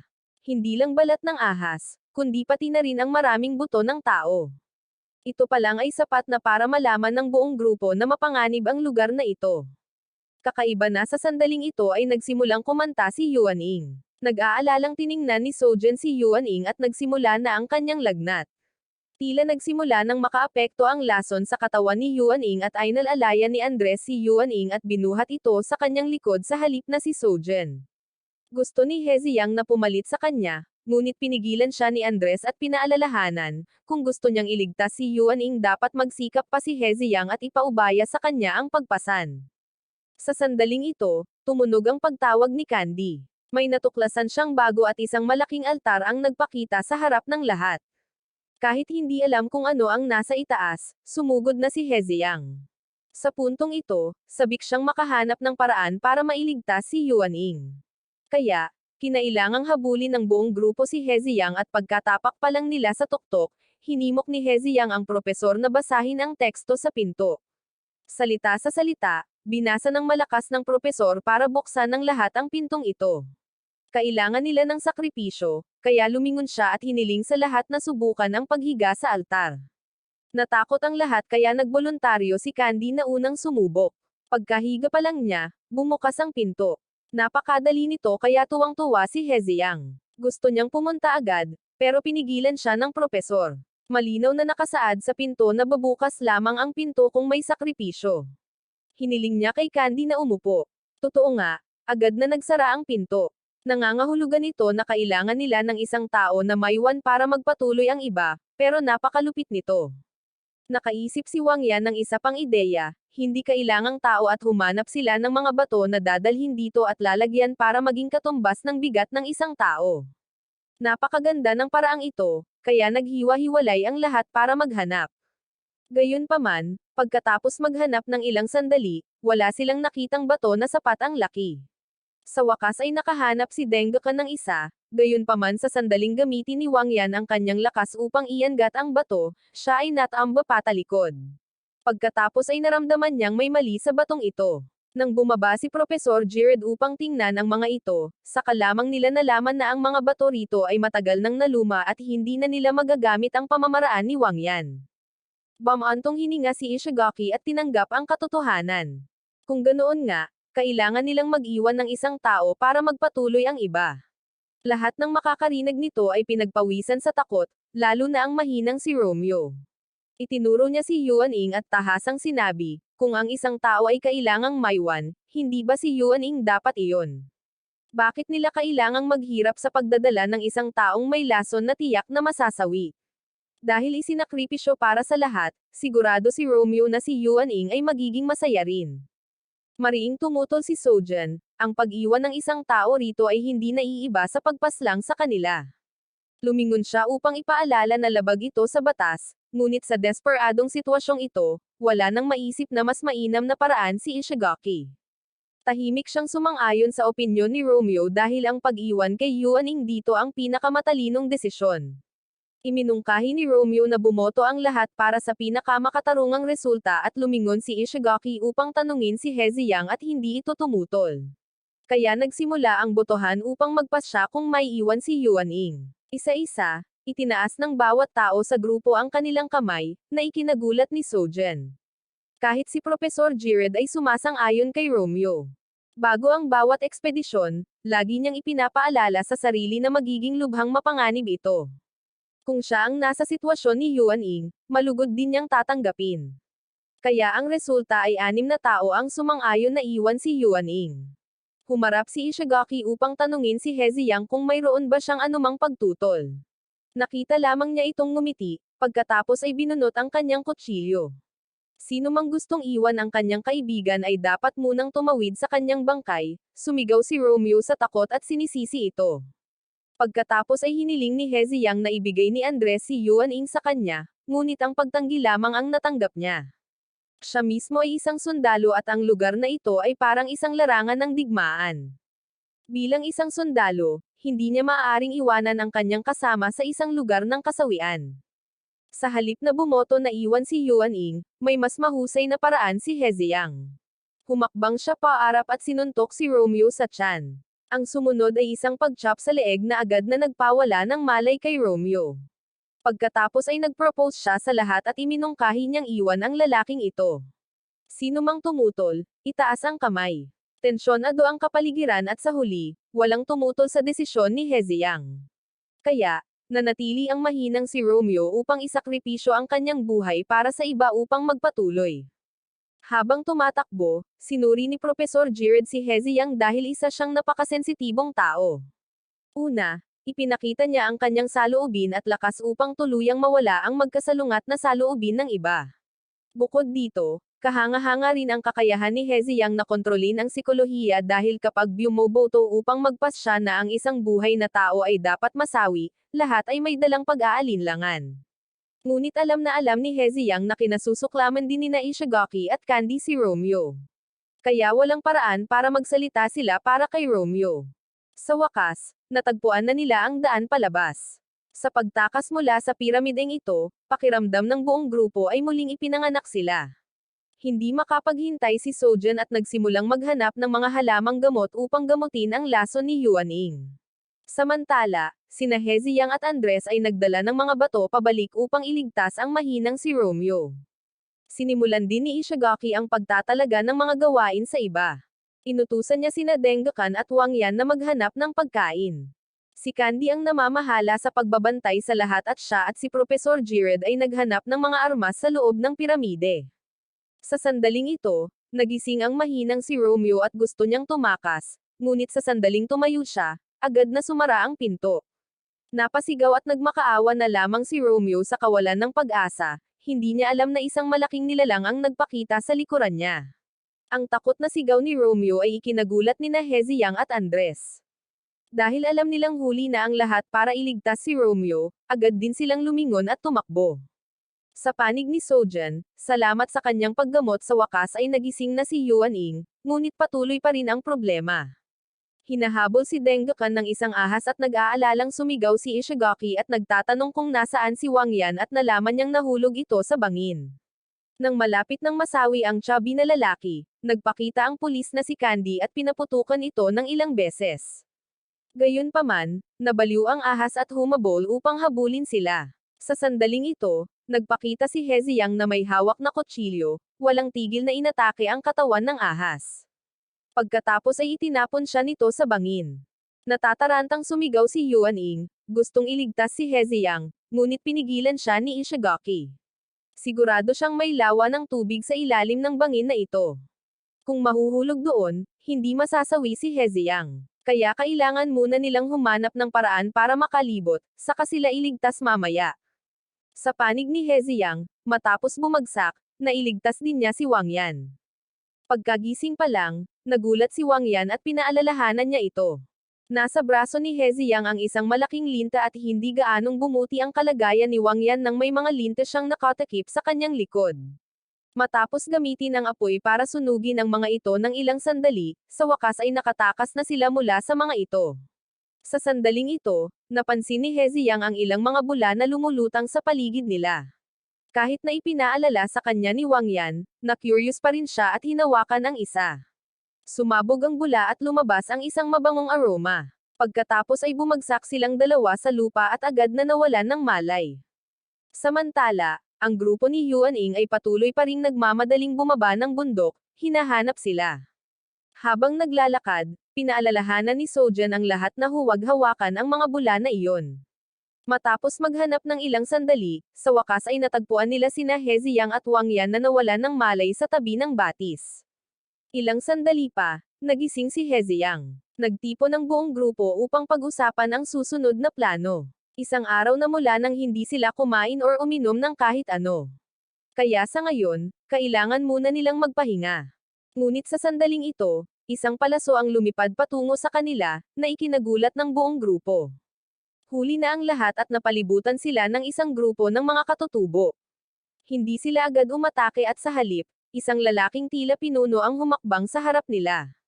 Ang lalaking ito ay nakapagsasalita ng modernong wika, na ikinagulat ng lahat. Alam ng pinuno na kayang basahin at intindihin ni Profesor Jired ang sulat ng Gulen. Kaya't pinagbantaan niya ito na ibunyag ang kinaroroonan ng One Eye dahil ang One Eye lamang ang tanging tao sa mundong ito na nakakaintindi ng sulat ng Gulen. Pinawisan ng malamig ang propesor at ipinaliwanag sa pinuno kung sino si One Eye. Hindi niya alam at natuto siya ng pagsulat ng Gulen mula sa kanyang master. Gayunpaman, pumanaw ang kanyang master 30 taon na ang nakalilipas. Iisa lamang ang katangian na dapat asahan ni Profesor Jired na ang kanyang master ay bulag din sa isang mata. Pagkatapos ng pag-uusap kay Profesor Jired, ang buong grupo ay inakay palayo ng mga katutubo. Habang gumagalaw, nagtanong si Ishigaki sa propesor tungkol sa isang bagay. Hindi pa rin niya lubos na naiintindihan ang naunang pag-uusap sa pagitan ng propesor at ng mga katutubo. Ang taong binanggit nila ay ang master ni Jired, si Dr. Zeiko, na pumanaw mahigit 10 taon na ang nakalilipas. Hindi ito makumpirma ni Jired dahil ito ay haka-haka lamang niya batay sa inilarawan ng mga katutubo. At nakikita rin niya itong halos kapareho ng kanyang master dahil si Profesor Zeiko ay may dalawang espesyalidad. Una ay arkeolohiya at ang susunod ay medisina. Pagkatapos ng panahon kung kailan sumiklab ang digmaang pandaigdig, ang mga taong nagtataglay ng dalawang espesyalidad na katulad ng kanyang master ay napakabihira. Sa sandaling ito, lumingon si Heziyang upang magtanong tungkol sa kalagayan ni Yuaning. Nabigyan na siya ng panlunas ng grupo ng mga katutubo, kaya ngayon ay tuluyan nang naalis ang lason. Bumalik na rin ang pakiramdam ng kanyang braso, kaya hinailan ni Heziyang si Yuaning palapit sa kanya at bamulong. Tila inaakay ng mga katutubo na ito ang buong grupo patungo sa kanilang lungga. Tiningnan na niya ang mapa at ang lugar na kanilang pupuntahan ay minarkahan din sa mapa, kaya kailangan nilang dumaan dito. Gayunpaman, kung may mali, dapat niyang balaan si Yuaning ng maaga na maghanda sa isip at tumakbo kaagad. Naglakad si Dengakan habang nakahinga ng maluwag. Hindi niya alam kung ano ang susunod na mangyayari, ngunit kahit papaano ay buhay pa sila sa ngayon. Hindi rin sigurado si Jired tungkol dito dahil kanina, nabanggit ng mga katutubo ang medisina. Dinala nila sila rito marahil para magpagamot ng isang tao, ngunit hindi niya alam ang tungkol dito. Si Sojen na lang ang maaasahan niya at labis din ang pag-aalala ni Sojen. Isa lamang siyang ordinaryong estudyante ng medisina at paano kung hindi niya sila mapagaling. Tapos na ang buong grupo. Sa wakas, nakarating na sila sa katutubong nayon. Pinagtitinginan sila ng mga tao rito at nginitian, na ikinatakot ni Wang Yan dahil tiningnan nila siya na parang naghahanap ng pagkain. Sa sandaling ito, nagpakita ang pinuno ng katutubo at pinahinto ang iba pang mga katutubo. Pagkatapos ay tinawag niya ang taong may kaalaman sa medisina upang sumunod sa kanya. Kaya sinundan ng propesor at ni Sojen ang katutubo hanggang sa pinakamataas na bahay sa tuktok ng nayon. Pagkatapos maglakad ng kaunti pa, lumingon ang katutubo upang tingnan. Pagkatapos ay galit niyang itinutok ang kanyang sibat sa mukha ni Sojen. Hindi maaaring gamutin ng isang babae ang kanilang hari, kapag ipinaalala niya ito sa kalamang naalala ni Profesor Jired na sa mga talaan, ang mga taong Gulen ay labis na patriarkal. Sinubukan niyang magpaliwanag sa pinuno, ngunit ayaw talaga nitong makinig. Nang malapit na niya silang tapusin, may nagpakita na isa pang katutubo na may hawak na pipa at nakipag-usap sa pinuno. Dahil hindi alam ni Sojen ang kanilang wika, kinailangan ni Jired na tumayo sa gitna at magsalin para sa kanya. Pinayagan ng katutubo na may hawak na pipa si Sojen na gamutan ang kanilang hari, ngunit hindi pa rin pumayag ang pinuno. Nang malinaw na sinabi ng may hawak na pipa na desisyon ito ng hari, saka lamang niya inakay ang dalawa papasok sa kailaliman ng madilim na kuweba. Sa wakas, nakarating sila sa kinaroroonan ng hari ng mga katutubong grupo. Hindi na nagpaliban si Sojen at agad na sinimulang suriin ang kanyang karamdaman. Ang kanyang paunang pagtatasa ay tila may lagnat na malarya sa Timog Amerika ang hari. Ang sakit na ito sa modernong panahon ay hindi karapat-dapat banggitin, ngunit para sa mga sinaunang tao sa islang ito, kung hindi magagamot sa oras, ang bilang ng masasawi ay napakataas. Tungkol naman sa paggamot, simple lang din ito. Bigyan lamang ang hari ng sapat na tubig, pagkatapos ay painumin siya ng gamot na canine. Gayunpaman, ang problema rito ay wala silang gamot na quinine para sa kanya. Naisip din ni Sojan ang isa pang paraan, maaari nilang gamitin ang balat ng Centona bilang pamalit sa sangkap ng gamot. Narinig ito ni Wang Yan at medyo nag-aalala. Tumutubo ba ang punong iyon sa kagubatang ito? Ayon sa alam ni Ishigaki, ang punong nabanggit lang ni Sojan ay talagang gustong tumubo sa mga mahalumigmig na kagubatan. At nagkataon, sila ay nasa isang isla na may tropikal na klima sa Timog Amerika. Kaya sa paghahanap pa lamang ay dapat na nilang matagpuan ito. Nakipagnegosasyon na si Profesor Jared sa mga katutubo kaya pinayagan nila ang 3 tao na lumabas at maghanap ng gamot, habang ang iba ay nanatili bilang mga bihag. Kung hindi nila maibabalik ang gamot bukas ng umaga, lahat ng mga bihag ay tatapusin. Dahil si Sojan lang ang makakakilala sa puno ng Centona, kailangan na niyang umalis. Ang dalawa pa ay dapat na mga taong may kakayahang makipaglaban upang protektahan si Sojan.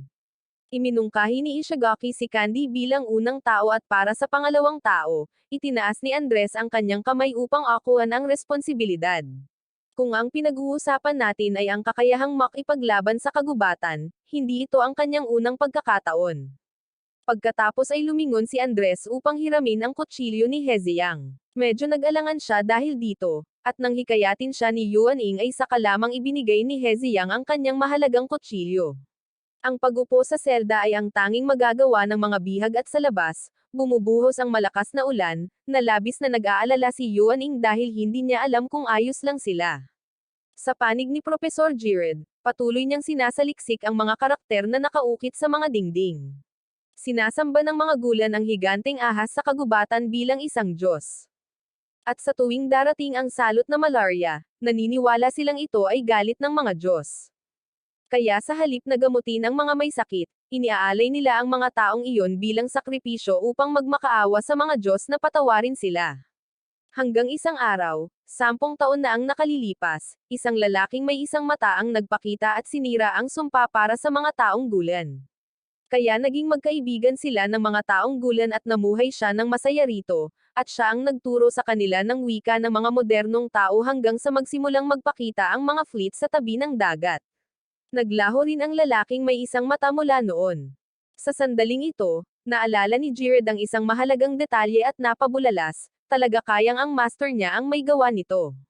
Sa panig ng grupo ni Sojan, patuloy pa rin silang naghahalongkat sa kagubatan upang maghanap ng gamot. Dahil ang uri ng punong iyon ay kakaiba, agad itong makikilala ni Susan. Ngunit sa kasalukuyan, masyadong malakas ang ulan at gabi na rin. Kaya, napakahirap ng paghahanap. Patuloy na nakatitig si Andres kay Candy. Sa pagkakataong ito, nagboluntaryo siyang sumali sa search team, hindi para protektahan si Sojan, kundi para sa ibang layunin. Tina-target ni Andres si Candy, isang babaeng Amerikanong opisyal ng pulisya. Sa pagkakataong ito ay tiyak na hindi niya ito bibitawan. Sa sandaling ito, natuklasan ni Sojan ang punong iyon. Kaya, nagmadali ang buong grupo papunta roon upang kunin ang balat ng kahoy. Samantala, sinabi ni Profesor Jared sa lahat ang katotohanan na hindi pa nasawi ang kanyang master. Labis na nalito si Ishigaki dahil dito dahil hindi ba dumalo si Jared sa kanyang libing. Paliwanag pa ni Jared para sa lahat, napakamahal na larangan ang arkeolohiya kaya tiyak na mayroon itong mayayamang parokyano na nagpapadala ng pera or suporta mula sa gobyerno. Ngunit isang araw, naglunsad ang kanyang master ng isang malaking proyekto. Kinwestiyon ni Jared kung saan nagmula ang pondo at ipinaliwanag lamang ng kanyang guro na nagmula ito sa isang misteryosong organisasyon. Hindi siya pinayagang banggitin ang pangalan ng organisasyong ito. Pagkatapos, kinailangan niyang pumirma ng maraming kontrata, kabilang ang pag-donate ng kanyang katawan pagkatapos ng kasawian. Kaya naman, pagkatapos pumanaw ng master ni Jaira, ang kanyang katawan ay hindi in-cremate or inilibing, kundi kinuha ng organisasyong iyon. Hanggang ngayon, napagtanto ni Jared na peke lang ang kanyang kasawian.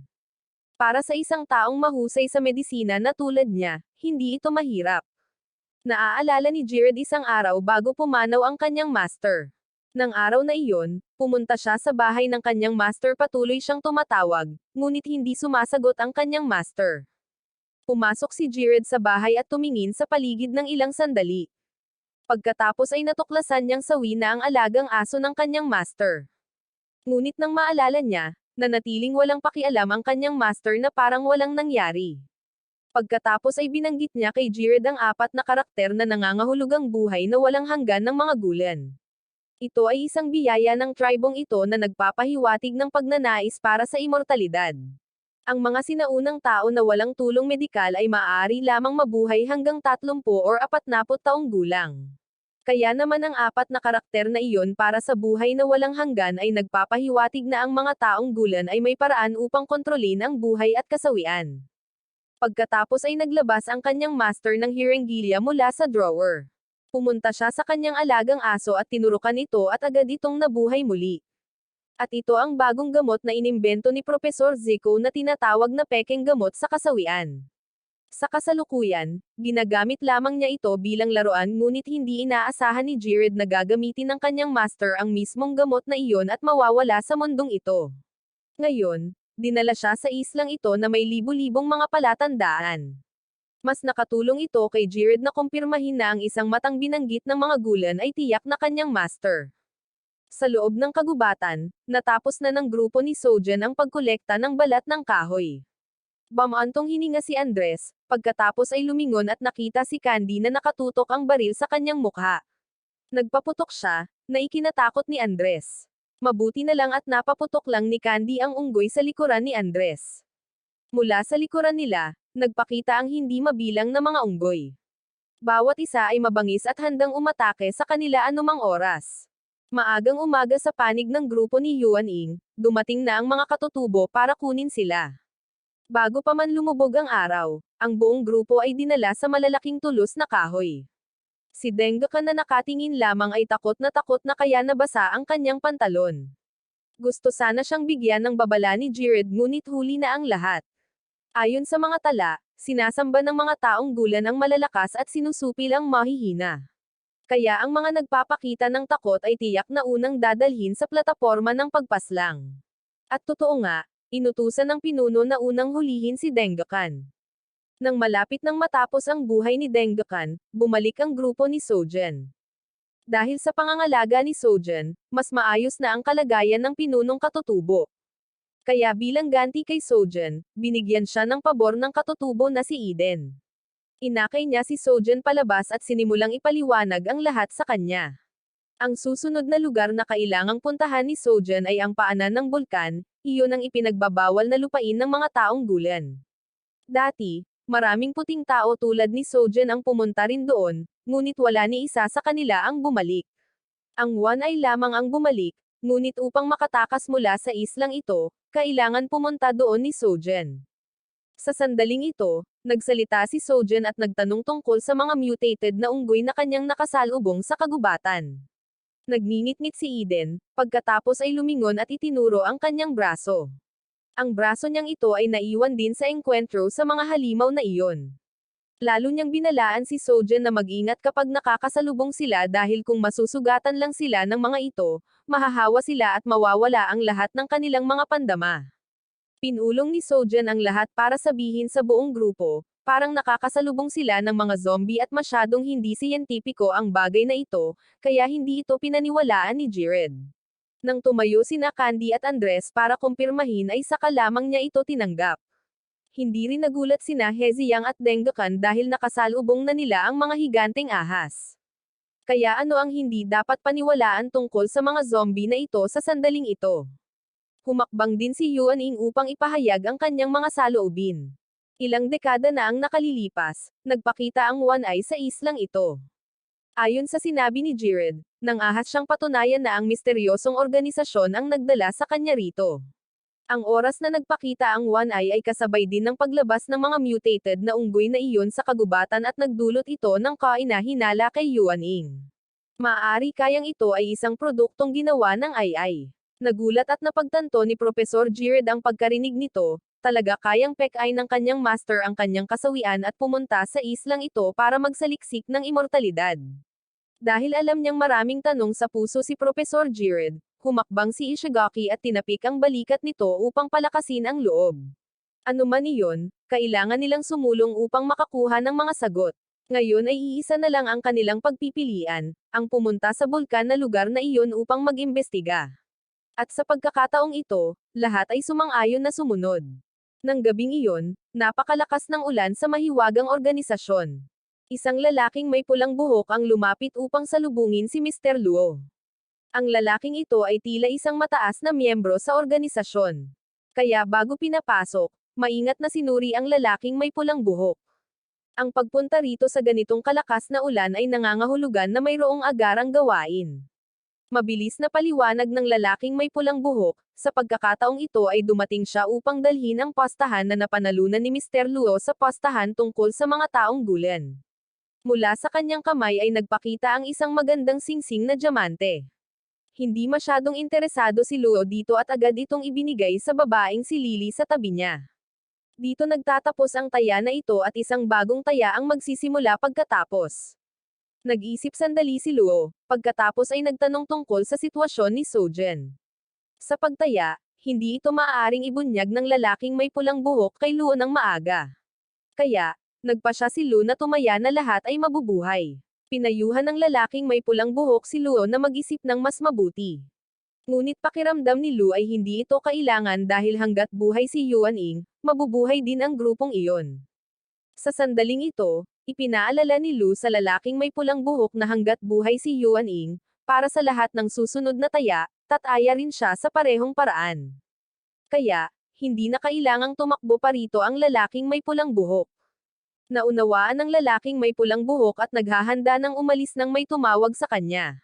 Si Profesor Zico iyon at nagulat ang lalaking may pulang buhok at hindi niya naramdaman ang kanyang presensya. Pagkatapos, magalang niyang binati si Zico. Dahil nandito na siya, hindi na siya nag-abala pang tumakbo pabalik-balik. Humakbang ang lalaking may pulang buhok upang ibigay ang perang taya kay Zico, pagkatapos ay mabilis na umalis. Pagkatapos noon, nagsalin si Zico ng isang baso ng alak at umupo sa tabi ni Mr. Luo habang binabanggit si Yuan Ying. Hindi niya maintindihan kung bakit ganoon kalakas ang paniniwala ni Luo na mabubuhay si Yuan Ying. May mga dahilan din si Luo para dito at sigurado siyang mabubuhay si Yuan Ying. Kung hindi, ang buhay niya sa nakalipas na ilang taon ay magiging biro lamang para sa mundo. Nang marinig ito, ibinahagi ni Profesor Zico kay Luo ang kaunting balita tungkol kay Yuan Ying na nawalan siya ng alaala habang sinusubukang iligtas si Sojen. Agad na bumalatay sa mukha ni Luo ang pag-aalala, na nagpatawa sa profesor. Sa sandaling ito, isang malakas na ingay ang narinig sa labas ng pinto. Bago pa makalabas si Luo para tingnan ang sitwasyon, isang lalaking blonde na nakasuot ng uniforme ng militar ang pumasok sa silid, sinisisi si Luo na ang ganitong paraan ng paggawa ng mga bagay ay hindi gumagalang sa kanila. Sa panig ng grupo ni Yuan Ying sa oras na ito, nangingisda pa rin sila. Naghihintay si Heziyang buong araw, ngunit isang maliit na isda lamang ang nahuhuli at nakakabagot na ang pagtingin dito. Sa sandaling ito, lumingon siya para tingnan si Sojen. Ipinapaliwanag niya kay Mr. Eden ang mga epekto ng bawat uri ng halamang gamot. Nang makitang maganda ang tubo nito, lumapit si Heziyang para humingi ng higop. Bagamat nagbabala na si Eden na hindi madaling higupin ang tabakong ito, hindi ito pinaniwalaan ni Heziyang at kailangan pa ring subukan. Kaya sa isang higop lang, agad na natamba si Heziyang. Dahil dito, humagalpak ng tawa sina Mr. Eden at ang pinunong katutubo. Bago pa man magsabi ang lahat, Heziyang, walang makakahawak sa lakas ng tabakong iyan. Sa sandaling ito, lumingon ang pinunong katutubo para purihin ang grupo ni Yuan Ying. Sila at ang may isang mata ay kaibigan ng mga taong gulen. Lubos na naiiba sa mga puting tao na nagpakita na sa islang ito noon. Sa halip na tulungan sila, malaya nilang banihag at pinaslang ang kanyang mga tao. Dahil dito, nagkimkim siya ng matinding sama ng loob. Gayunpaman, ngayon ay nakumpirma na niya na ang grupo ni Yuan Ying ay pawang mabubuting tao. Nang nais ni Yuan Ying na magtanong patungkol sa grupong iyon ng mga puting tao, lumabas si Candy mula sa tubig. Dahil dito, nabighani ang buong grupo sa kanyang kagandahan. Napabuntong hininga na lang ang pinuno ng mga katutubo, iniisip na hindi maganda ang lasa ni Yuan Ying. Kung kinakailangan, ipapakilala niya sa kanila ang mga magaganda mula sa kanyang tribo at nahihiyang tumanggi si Yuan Ying. Isang malakas na ingay ang hudyat na opisyal nang nagsimula ang piging sa nayon. Inanyayahan ng pinuno ang buong grupo ni Yuan Ying na kumain kasama niya. Sinimulan nila ang salo-salo na may isang buong mangkok ng alak. Sa paghigop pa lang, halos lahat ay nakadila dahil napakaanghang ng alak na ito at mahirap inumin. Si Andres lang ang nakakahandle nito at patuloy silang inalok ng alak ng pinuno ng mga katutubo. Sa sandaling ito, ginamit ni Ishigaki ang dahilan na bukas ay pupunta sila sa bulkan. Kaya, hindi sila makakainom ng marami. Pagkatapos ay humingi siya sa kanila ng isang taong gag-abay sa grupo. Kung gabay lang ito, si Mr. Eden ang may responsibilidad na ito. Habang umiinom, nakita ni Andres ang ibang mga katutubo na nakikipagkompetensya sa archery. Kaya, mausisan niyang hinarap ang pinuno ng katutubo. Pagkatapos, inanyayahan siyang makipagkompetensya sa archery kasama niya. Dahil alam niyang hindi pamilyar si Andres sa ganitong uri ng pana, kinuha niya ang isang pana na iniwan ng Juan ay rito ilang taon na ang nakalilipas. May dala siyang magagandang kagamitan, ngunit hindi siya nangangahas na makipagkompetensya ay talagang nakakahiya. Pumayag si Andres na makipagkompetensya, pagkatapos ay tinalakay ang premyo. Itinuro ng pinuno ng katutubo ang kanyang ulo, na ikinagulat ng lahat. Inisip nila na kailangan niya ang ulo ni Andres, ngunit hindi, ang sombrero lang ni Andres ang kailangan niya bilang premyo. Pagkatapos ay naganap ang kompetisyon sa archery. Bago ang pagkakataon ni Andres, inalis na niya ang kanyang sombrero at ibinigay ito sa pinuno ng katutubo. Manalo or matalo, kanya ang sombrerong ito. Pagkatapos ay ipinakita ni Andres ang kanyang kahusayan sa pagmamarka at agad na nanalo. Nang gabing iyon lamang nagising si Heziyang matapos mahay. Nang makita ang lahat na umiinom, nahihirapan siyang gumapang pababa ng makarinig siya ng ingay sa mga palumpong. Mausisang nagpigil si Heziyang at sumigaw sa gulat ng inaatake ng mga halimaw ang isang katutubo. Narinig ni Yuan Ying ang sigaw at agad na tumakbo palapit upang alamin. Sumigaw ng napakalakas si Heziyang kaya't natuklasan din siya ng mga halimaw at nagmadaling sumalakay. Mabuti na lang at dumating si Andres at ang pinuno ng mga katutubo upang iligtas ang kanyang buhay, ngunit hindi ganoon kaswerte ang kawawang katutubo. Gusto sana siyang bigyan ni Sojen ng pangunang lunas, ngunit pinigilan siya ni Eden. Nasugatan siya ng mga halimaw at malapit na rin siyang maging katulad nila. Para maiwasan iyon, kailangan nilang i-cremate ang kanyang katawan. Hindi sumang-ayon ang pinuno ng mga katutubo nang marinig ito at medyo naiintindihan din ni Professor Jared ang mga kaugalian ng mga gulen sa tribo. Ang mga nasasawi ay dapat ilibing upang makabalik sa mga Diyos at ang mga i-cremate ay magkakalat ang kanilang mga kaluluwa, at hindi na muling isisilang. Matapos makipagtalo kay Mr. Eden, dinala ng pinuno ng mga katutubo ang kanyang kaibigan sa kagubatan. Napagpasyahan niyang tadtarin muna ang kanyang kasama, pagkatapos ay ilibing. Sa ganitong paraan, kahit na maging halimaw siya, hindi na siya makagalaw. Sa kailaliman ng kagubatan, idiniin ng pinuno ang kanyang kasama, nag-aalangan, ayaw gawin ito. Ngunit sa sandaling ito, biglang bumangon ang kasama at kinagat ang kanyang kamay, pagkatapos ay mabilis na tumakbo palayo. Nang marinig ang kanyang takot na sigaw, mabilis na tumakbo ang iba para tingnan. Pagkatapos ay nagpadala sila ng iba pang mga kasama upang hanapin ang lalaking iyon. Natuklasan ni Sojen na may sugat ang kamay ng pinuno, kaya itinago niya ang katotohanan na siya ay nakagat. Samantala, si Mr. Eden ay patuloy na nakatitig na parang may natuklasan siya. Pagkabalik sa nayon, tinulungan ni Sojen ang pinuno na bendahan ang sugat. Ang iba matapos masaksihan ang eksenang ito ay labis na natakot. Nang makita ito, pinalakas ni Ishigaki ang loob at inalo ang lahat. Ano man ang mangyari, dapat silang magpatuloy sa pag-usad upang magkaroon ng daan pauwi. Ngayong umaga, siya at si Andres ay nakakolekta ng maraming pagkain. Ang plano ay nananatiling pareho na bukas ng umaga, aalis sila patungo sa bulkan. Umupo si Yuan Ying sa tabi ni Mr. Eden at tinanong siya tungkol sa nakaraan. Humigop si Eden ng tabako, pagkatapos ay ikinwento kay Yuan Ing ang lahat. Sa mga nakagat ng mga halimaw, siya lamang ang nakaligtas. Noong una, normal silang lahat. Pagkatapos, bigla, isang araw, nawalan sila ng katwiran at walang pinipiling inatake ang iba. Ayon sa one ay na lalaki, ito ang proseso ng incubation. Ang anak ni Mr. Jackson ay nakaranas din ng katulad na sitwasyon at dahil sa kawalan ng pagpipilian, ang tanging magagawa niya ay sumama na lamang sa iba sa pagpaslang sa sarili niyang anak. At sa sandaling iyon, tila nabawi ni Jackson ang kanyang katwiran. Ang tingin sa kanyang mga mata ay hindi kailanman malilimutan ni Eden hanggang ngayon. Lubos na pinagsisisihan ni Eden na kung natuklasan niya ito ng mas maaga, marahil ay nailigtas niya ito. Maaga kinabukasan, lumapit ang buong grupo upang humingi ng pahintulot kay Mr. Eden na umalis ng maaga dahil kasalukuyang may kaguluhan sa nayon, kaya hindi niya sila maaaring dalhin sa bulkan. Sa sandaling ito, nakarinig sila ng isang malakas na ingay na nagmumula sa ibaba ng nayon. Kaya, mabilis na ipinaliwanag ni Eden sa lahat na naghahanda ang kanilang nayon upang salubungin ang isang bagong pinuno. Ito ang pinunong iyon, si Munggo. Dahil ang matandang pinuno ay masyadong matanda at mahina na para alagaan ang iba. Bago umalis ang grupo, nais ni Mr. Eden na manatili sila at dumalo sa seremonya ng inaugurasyon ng bagong pinuno. Ayon sa kaugalian, ang matandang pinuno ay maghahiwa ng dugo sa isang mangkok para inumin ng bagong pinuno upang mapanatili ang lahi.